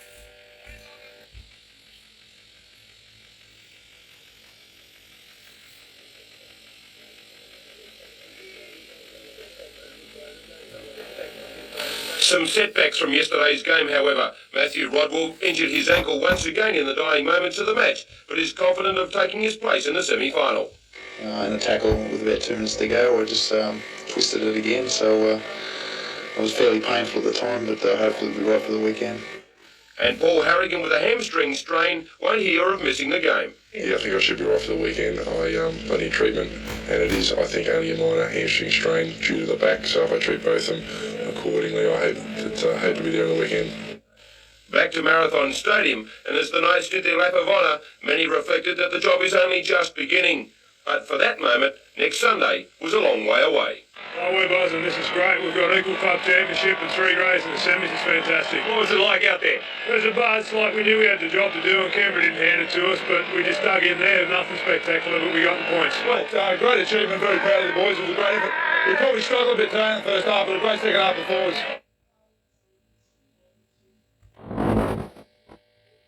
In a fiercely contested match, the Alstonville combination had a leading edge over Farrer in the green shirts.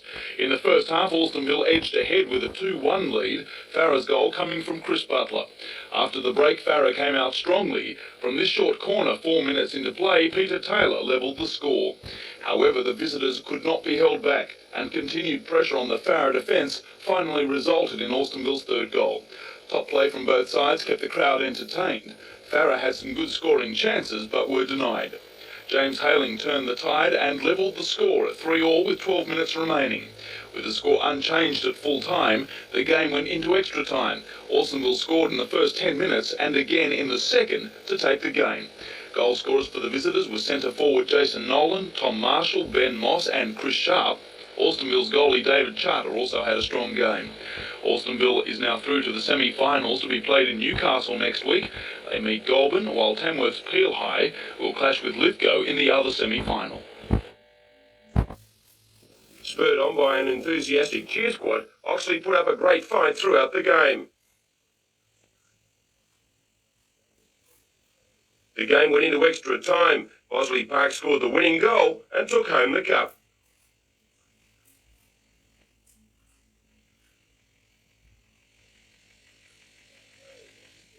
Star Player Award was shared between Oxley's Jason Leslie and Paul Kioba of Brisbane's Mount Maria High School.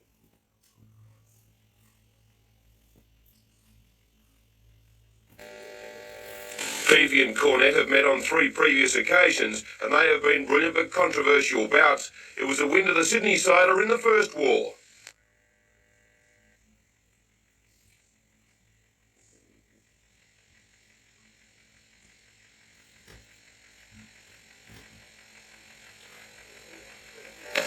To Peavy's credit, he came back to fulfil a lifetime ambition, win an Australian title after years of campaigning.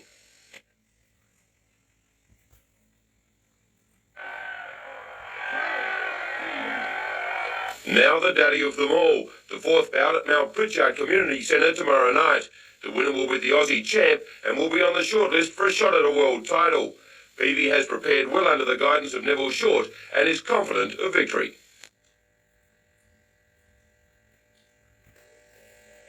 The Butcher Boys are a proud lot, one of the oldest serving members of the Newcastle Rugby League, and at the moment they are in a spot of bother.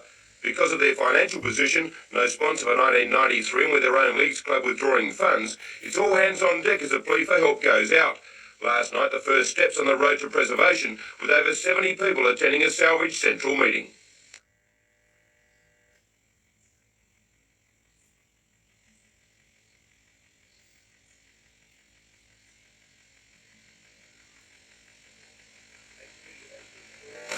A committee has been formed, another meeting is scheduled for next Wednesday night, and the new committee has some resolutions to be approved. There was about 10 or 11 recommendations put up, but those, obviously I can't discuss them because they've got to be passed by this new committee. When they put the action plan into vogue, then we'll see the results. I'm pretty certain we'll be there. Newcastle's National Soccer League club, the BHP Breakers, hit the road for the second year tomorrow. They meet Parramatta Melita at Cessnock's Turner Park, and it's the first time a game of this magnitude has been played on the coalfields. The Breakers have gained two top players, in Warren Spink, who is out injured at the moment, and Darren Stewart, but it's the bulk of last year's team who will have to carry the workload early. But last year's experience will stand them in good stead. Well, first year's always an important season. It's gave Bruce the chance to see the other teams and how we play ourselves and form some kind of style. And this year can sort of continue on and drill the style that he wants to play. Bobby Newmop was in and out of the side last year, but had some blinders. He's hell-bent on clinching a permanent spot in the team. It's every player's aim to play regular first grade, and hopefully I can do that this year and produce the goods. His partner with a steady hand, Ralph Mayer, was an important part of the Breakers' defence, occasionally coming forward with devastating effect. Mayer is sure the second year of the Breakers is set to be a beauty. Well, we've got some good signings, and the players that we've got there, I think we'll go for a good season this year. Also, like I said, we've been training hard, and with the local games this year, a lot of interest for the local people to come and watch us play. Lakes United have played in 5 of the last 7 Tooheys Cup Grand Finals, winning in 85, 86 and 87, with losses to South in 88 and Waratah in 1990. Ironically, it was their current captain coach Steve Walters who scored the match-winning try in 87 against Souths. The Rosellas went so close in 89 and 91, but missed out. It was Souths who did the damage in 89.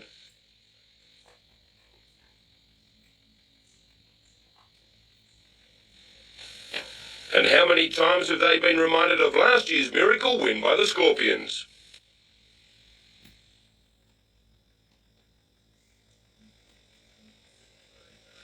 But this year is 1992 and the Rosellas are undefeated. In the minor rounds, West beat Lakes on both occasions by 8 points and 18 points respectively, and then were too good for the Seagulls in the major semi-final. In the line-up, West have experience in Baker, the Price boys and McDonald, the leading try scorer in Tracy, and the player of the year, Brett Hode, a formidable line-up indeed. Lakes finished the minor rounds in second place and made their way to the grand final with a win over Curry last Friday night in the preliminary final. Also, Lakes have plenty of depth. Scott Carter, Steve Walters and brother Jeff, Greg Hayward and Brian Quinton all have Winfield Cup careers behind them. And as we know, anything can happen on Father's Day in the Tooheys Cup Newcastle Rugby League Grand Final. Both Belmont and Lambton have got behind their teams with banks, post offices, butcher shops and the streets springing to life to wish their teams well.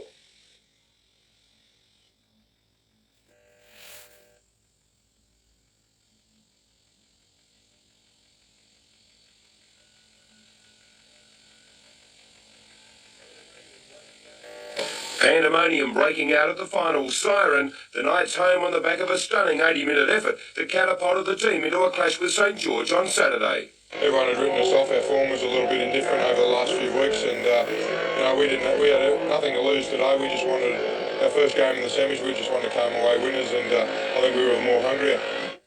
The scoreline of 21-2 was an added bonus for the Knights. Well, we kept them tries, and we come there to win the game. Probably long shots, but we've gone out there and done what we wanted to do. While boasting an awesome forward pack that withstood the Magpie front line and then dominating it, it was the back line, especially wingers Tony Herman and Robbie O'Davis, who did the damage.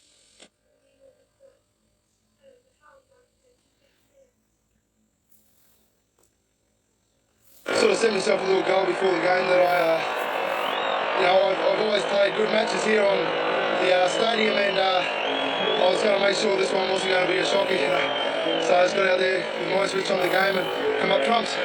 And it was the young brigade that drew high praise. I think they probably carried us to some degree. They're very enthusiastic. I thought Robbie O'Davis, Tony Herman, Brad Godden in particular, outstanding. And if they can maintain that sort of enthusiasm for the next 3 weeks, who knows what's on the cards.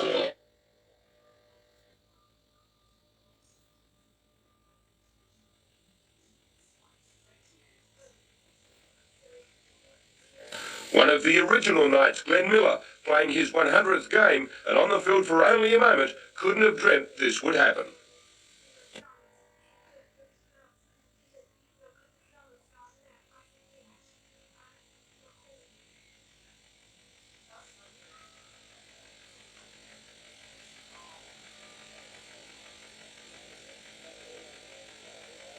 Unbelievable, like we're coming of age, I think, like 5 years has taken us, like there's still 6 or 7 of us that are originals, and like it pays off today, the feeling.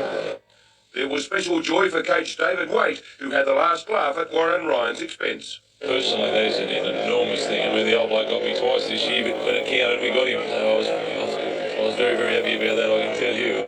Realism soon set in, however, with players and the coaching staff realising that in 6 days, their next battle begins against the Dragons. We're very confident, no matter who we play, that if we play well, we can beat most teams in the Winfield Cup. There's only one we haven't, and we look forward to a rematch with them.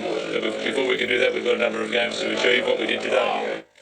But when all were asked what was the biggest factor in their win, it was the red and blue army of supporters. People in Sydney would get a shock the way Newcastle supported us today, and a shock the way our players responded to that support. It's something that's special. I think they've got a special football team, and they've got special supporters, and that's part and parcel of making this club one of the great rugby league clubs of the future.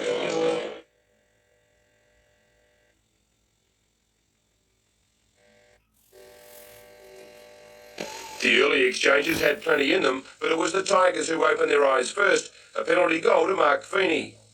He was left to a piece of individual brilliance from James Haggerty to create the first try. His chip kicked perfect, and on the spot was Graham Huddleston, and the Tigers were on a roll. But Musselbrook broke through. Robert French from dummy half, and Aberdeen's lead was cut to 2. The second half belonged to Aberdeen. A butte ball sent David Douglas away, and he was under the sticks.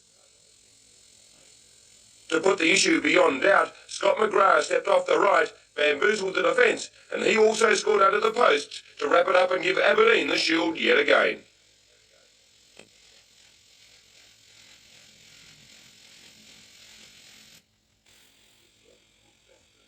A school festooned with red and blue vines, red and blue uniforms standing in lines. The kids are Knights nutters, of that there is no doubt, wreaking havoc on the Fibro boys. There's a magpie, knock him out. No fairy bread here, mate, red and blue multigrain all round, specially baked for Belmont North. Wish my stomach was a sound. Here's a twist, the principal, red jumper and blue tie, has divided loyalties. He used to be a magpie. Being an ex-Western Suburbs player, yes, it is very hard. The head tells me one thing and the heart tells me another. But he says don't worry, things have changed. Towards the Knights he is now bent, because his daughter Helen's going to be Mrs. Mark Sargent. I know I'm no poet laureate, so I'm sorry it came to this. Anthony Griffiths, NBN News. Newcastle, the city, is still delirious after the Knights put West to the sword last Sunday. Coach Waite is putting the brakes on the bandwagon. Beating the Magpies, he says, only means Newcastle will not finish 5th.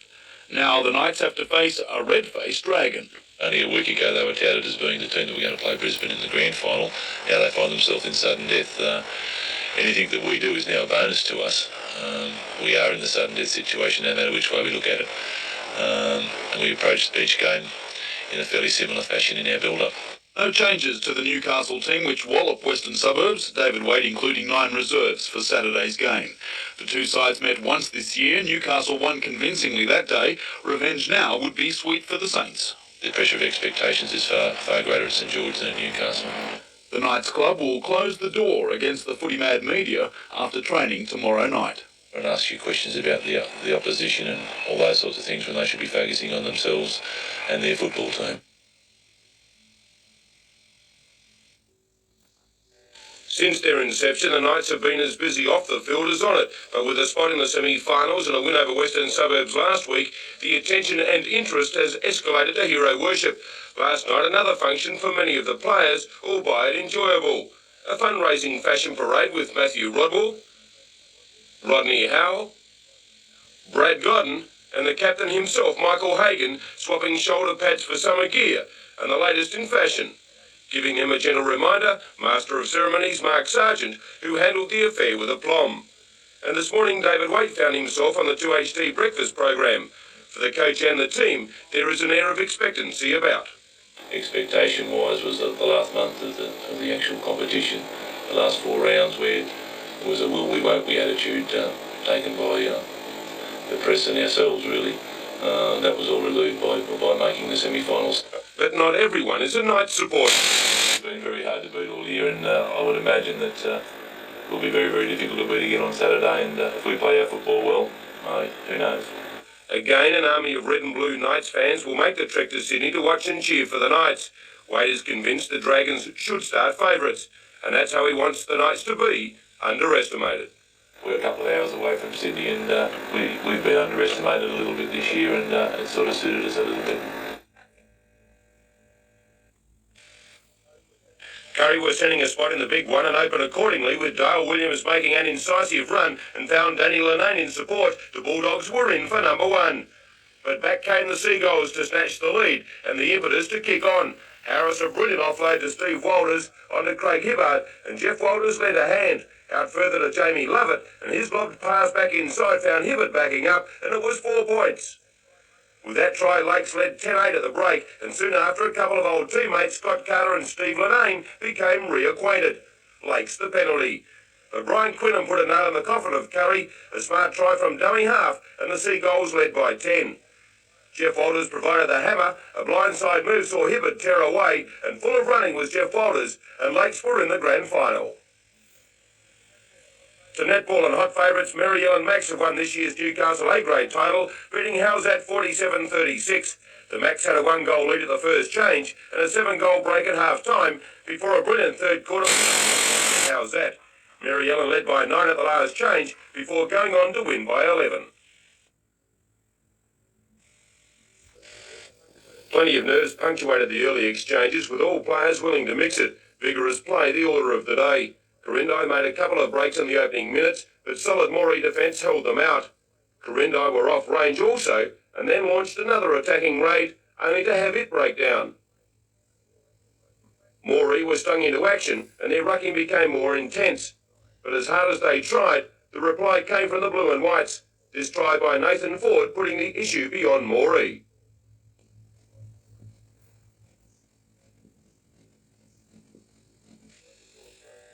It was a doer first half, punctuated by drop ball, big tackles, and some flashes of brilliance. The chip from Greenway second rower Jason Carter and winger Gary Schofield, that's right, Gary Schofield, in for the first of 2 tries. He went close to making it 3, the Central Coast boys pulling out some top cover defence.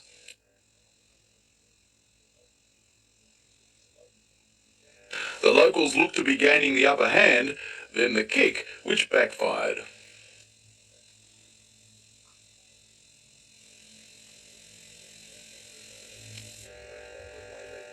Francis Greenway led 10-6 at the break, but the floodgates opened in the second half. Greenway piled on 5 tries, 3 goals and a field goal. Gorican's Buckley campaign came to a shuddering halt, 37-10. Francis Greenway now has an appointment in the final at Parramatta Stadium on September 19th. The side from Lambton High School went into the game with some injury worries, but is quick to show its skill on its home ground. Several chances to score were missed by both teams, and by half-time they were locked at 2-2. More variety in the visitors' attacking style broke the deadlock. Foster wrapped up the day with a 4-2 win. Foster High now progresses to the interregional finals, where it will meet last year's state competition winners, Maxville High. The match was played in the grounds of Armidale High School. The two teams were evenly matched in defence and attack. Ed's Gary Parker in the green and white was the first to cross the try line. But Armidale retaliated. As newcomers to the game, Armidale managed to topple the southern team 4-3. Armidale is now down to the final 8 teams in the state and will travel to Sydney next month for the next round in the knockout competition.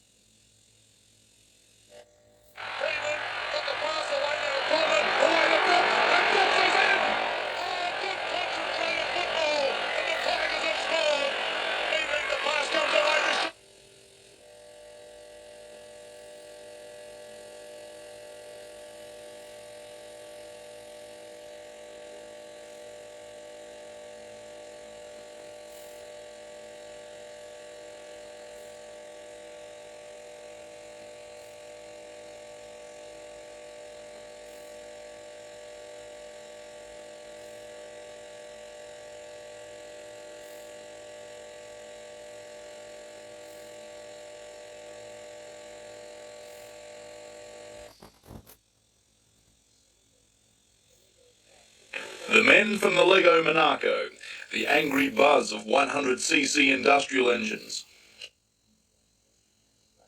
On a track dampened against the dust, 70 of the state's best have been battling it out, from the rookies, 7-year-olds, up to the seniors and the open class. A minor pile-up soon turns into a scramble, firstly to get out of the way, then to get going again. The early tips. It's class. Well, Britain's looking very good in the club of heavy, very nicely in the senior national. Provisional results, Tari's Larry Page leads the senior national class. Terry Clifton from Port Macquarie was ahead in the senior national light division. Tari's Luke Austin heads the rookies just in front of Stephen Cotterill from Port Macquarie, and another Tari driver, Alan Brown, leads the international class. 22 nations, over 400 competitors, thousands of support staff and spectators, and a reported injection of around $10 million has been Cessnock's lot for the past week and a bit, as it played host to the International 6-Day Enduro. It's been a week of tension, drama and excitement, from the march past down Vincent Street last Monday to yesterday's finale, the motocross section, which decided the medal and trophy winners. But the real winner was Cessnock. Apart from the financial benefit, which I suppose is probably the most important, to me it's meeting new friends, speaking with people from other cultures. It's lifted our spirits, it's taken us away from our everyday problems, and we've learned that there's other things in the world besides Cessnock. But most importantly, the competitors were brilliant. Italy reigning supreme, winning the team's trophy just in front of Sweden and Spain, and weren't they happy? Individually, Pierfranco Maraglia was the winner of the 80cc category by the narrowest of margins from countryman Gianmarco Rossi. Jeff Nilsson of Sweden dominated the 125cc division from day one and was a worthy winner from Passeri of Italy. In the hotly contested 250cc's, Joachim Hedendal also was a deserved champ, edging out Paolo Pellegra of Italy by only 3 points, Shane Watts of Australia finishing 5th. Mario Rinaldi gave Italy another win in the 350 four-stroke class, and he was head and shoulders above the rest. Not surprisingly, Italy again were successful in the 500cc's. Giovanni Sala 42 points in front of American Rodney Smith, with Sala's teammate Fabio Farioli winning the over 500cc class. But the grand champion of the meeting went to Giovanni Sala, who only lost 6.09 points over 6 days of the toughest competition imaginable. The mundane task of cleaning up after 6 days of rugged competition in the 67th International Enduro is well underway, and Cessnock is slowly returning to normal. The task of cleaning up is enormous, but there is one underlying feeling here, that Cessnock really has turned on a spectacular show for the last few days. I think it's really opened the eyes of Cessnock and the Hunter Valley and the Newcastle area to see the crowd that was at the final motocross yesterday was outstanding, and to see that we're not all Harley riders. All the reports from all the teams, all the team managers and officials, there's been nothing but positive. I'm told that this was the best event in 20 years. Beautiful people. They've all been in this morning giving us kisses and saying hooray, and it's been lovely. Very nice. But the measure of any event's success or failure comes from those outside the area. You know, all of us have said it's a tremendous show they put on here. It'll take another country a lot to beat what Australia have done here. It was the first time that it was in the 6th day, so it's really nice to see it. And the Swiss team happy with their performance? Yeah. Well, we got all to drive it through, so that's good enough. Very good, very good. You know, whoever we asked, they were friendly, they were helpful, they came over to us to help us out in the things we couldn't find out, and terrific, really terrific. Very professional, really. For a first-time event in a country like this, it's unbelievable what the people have done here. Foreign turf did not deter Oxley High in its tough battle against the Mount Maria School from Brisbane for a finals berth in the Bill Turner Soccer Cup. At the hallowed Newcastle Soccer Ground, Spears Point Park, Oxley powered its way to an exciting win.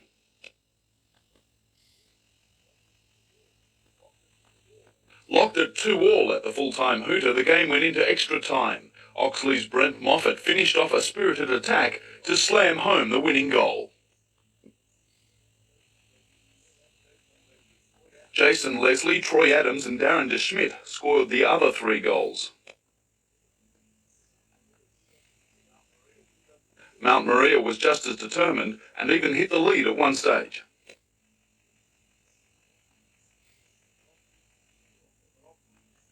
But Oxley, too strong, managed to forge ahead for tonight's final against Bossley Park from Sydney. The winner will hold the Commonwealth Bank of Bill Turner Cup for the next 12 months.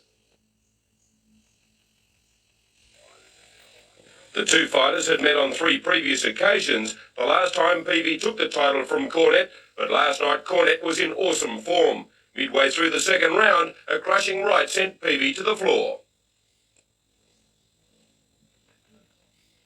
From that moment on, Cornett threw leather at will, with Peavy not offering any resistance.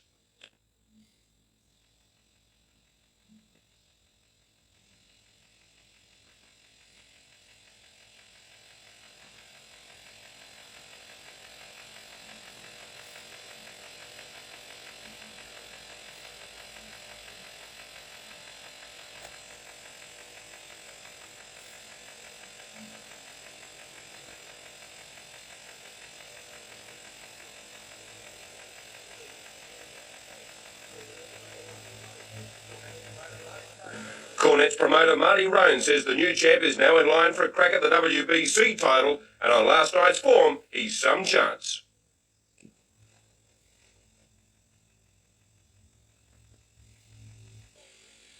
The Rosellas have gone through season 92 undefeated, and they weren't about to be denied at the last hurdle. Lakes United came up against the West side, hell-bent on reversing last year's shock grand final loss, and it didn't take long for West to stamp their authority.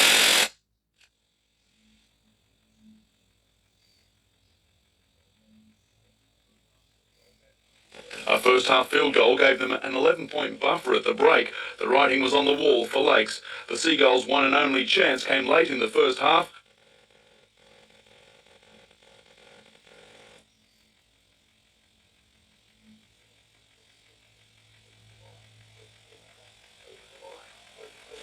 Over the line, but disallowed. In the second half, Lakes opened up, West probing, finding gaps almost at will.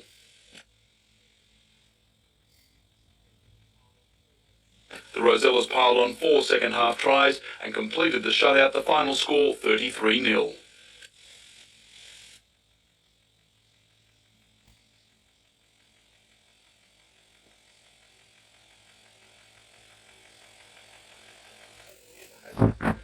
It hasn't been a good road trip for the Hawks. On Friday they were toppled by the Gold Coast, and last night the Falcons, led by Everett Stevens, doubled the dose.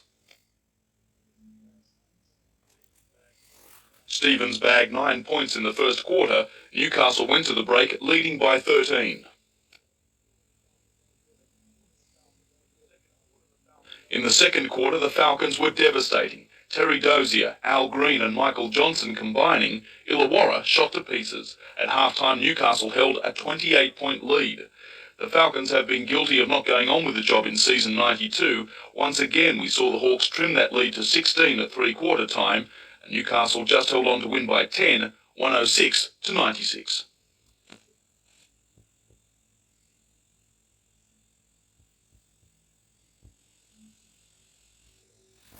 Sitting third on the NBL ladder, Melbourne was supposed to account for Newcastle without too much trouble.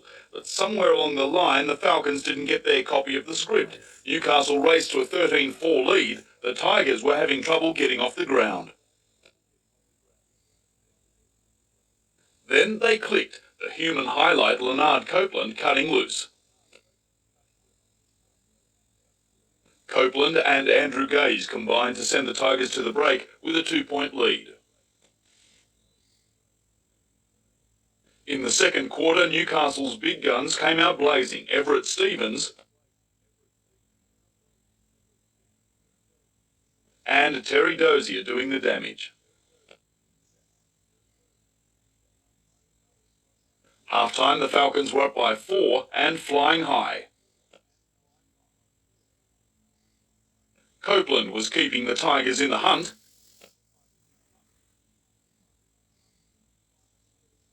But in the final quarter, the Falcons just kept getting better. Al Green was on fire.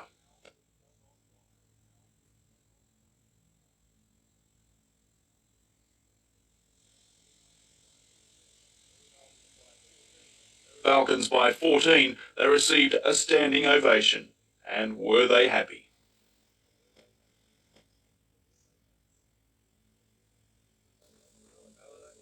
Ballina in the Cronulla colours were on the boil early, and it was their nippy 5'8" who scored the first try.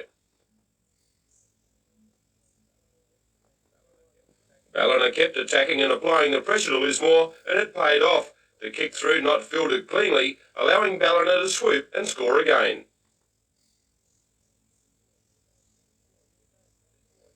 Lismore hit back, a magnificent break by their rangy 5'8", and he was away, with Ballina clutching at straws but to no avail, and Lismore were in. But if you can do it, so can I, and Ballina wrapped up the under-10 grand final in fine style.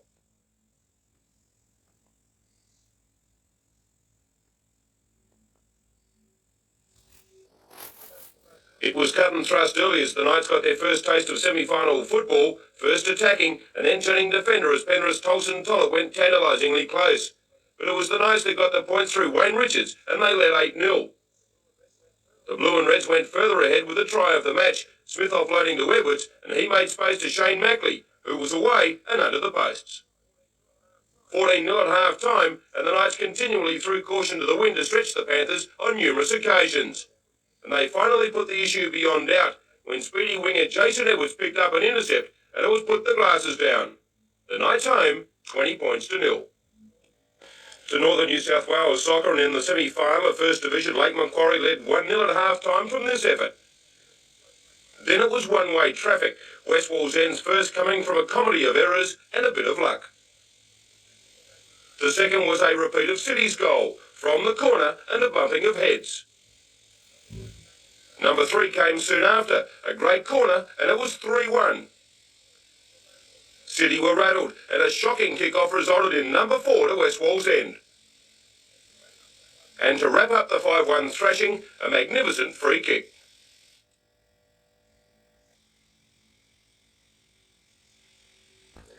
Alstonville and the Grey have been in the finals for 3 of the last 5 years, and their skills shone through. Goulburn's lack of experience in a semi-final slowed their efforts. Alstonville was ahead 1-0 at half-time. A goal 90 seconds into the second half was a turning point for the team, with the goals beginning to flow. Alstonville's superior teamwork always kept them in control. At the final whistle, it was Alstonville 5, Goulburn 1. The winner will play in tomorrow's final against Lithgow. The semi-final between Taree and Crookwell was much closer. The Crookwell side in the gold was not accustomed to the bouncy surface. Some lapses in their midfield defence gave Taree a 2-1 advantage at half-time. Crookwell was quick to retaliate in the next half. Their superior teamwork and ball-passing skills meant a 6-2 win to Crookwell, which puts them into the final.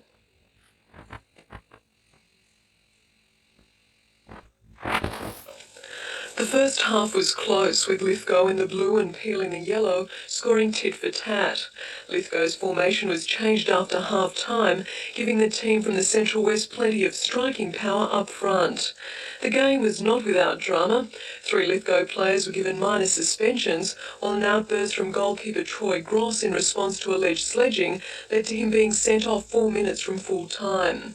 Lithgow was able to maintain its concentration and win 5-2. It plays in the final tomorrow against Alstonville. In the girls' semi, Kelso in the green and Oxley were evenly matched. Both teams were used to turf and contained young players. Extra time had to be called after neither team scored. Oxley came through the winner 1-0. Corindai hasn't won a first-grade major premiership in 24 years. The side will go into tomorrow's match confident after their decisive win over Moree in the major semi-final. Corindai does, however, have to overcome the hoodoo of their last 3 Central Northern Grand Final appearances, where they have been defeated. Moree has had a tough run to the Grand Final. After being trounced by Corindai, the side had a tough 29-all draw with Barraba in last weekend's final. The side was elevated to the Grand Final because it finished ahead of the Rams on the competition ladder. Moree are represented in all 3 grades. In the under-19s, they tackle Inverell, and the reserve grade is a clash between Moree and Narrabri.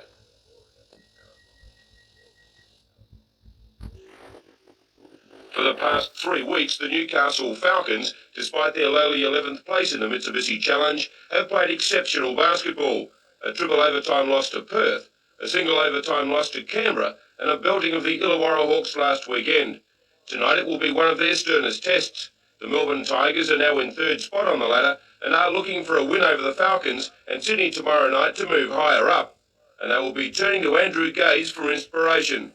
Currently, Gaze is averaging 36 points a game this year, scoring 51 points against Hobart last week. However, back in week 15 it was the Falcons, led by an unbelievable game from Everett Stevens, who steamrolled the Tigers for an upset win. For the visitors to get even, they will have to stop Dozier, Stevens and the veteran Al Green.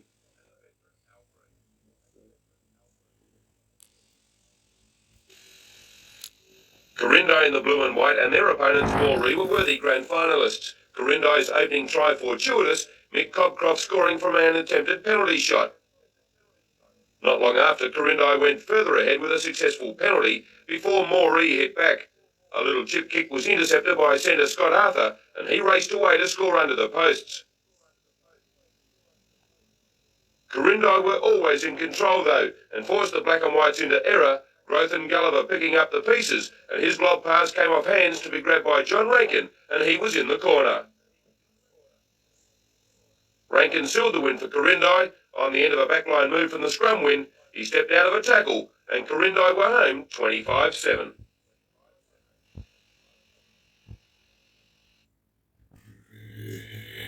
Yeah, and of course we'll have your local, and of course we'll have more local sports news from 1993 tomorrow, and of course that's it for now from all of us here.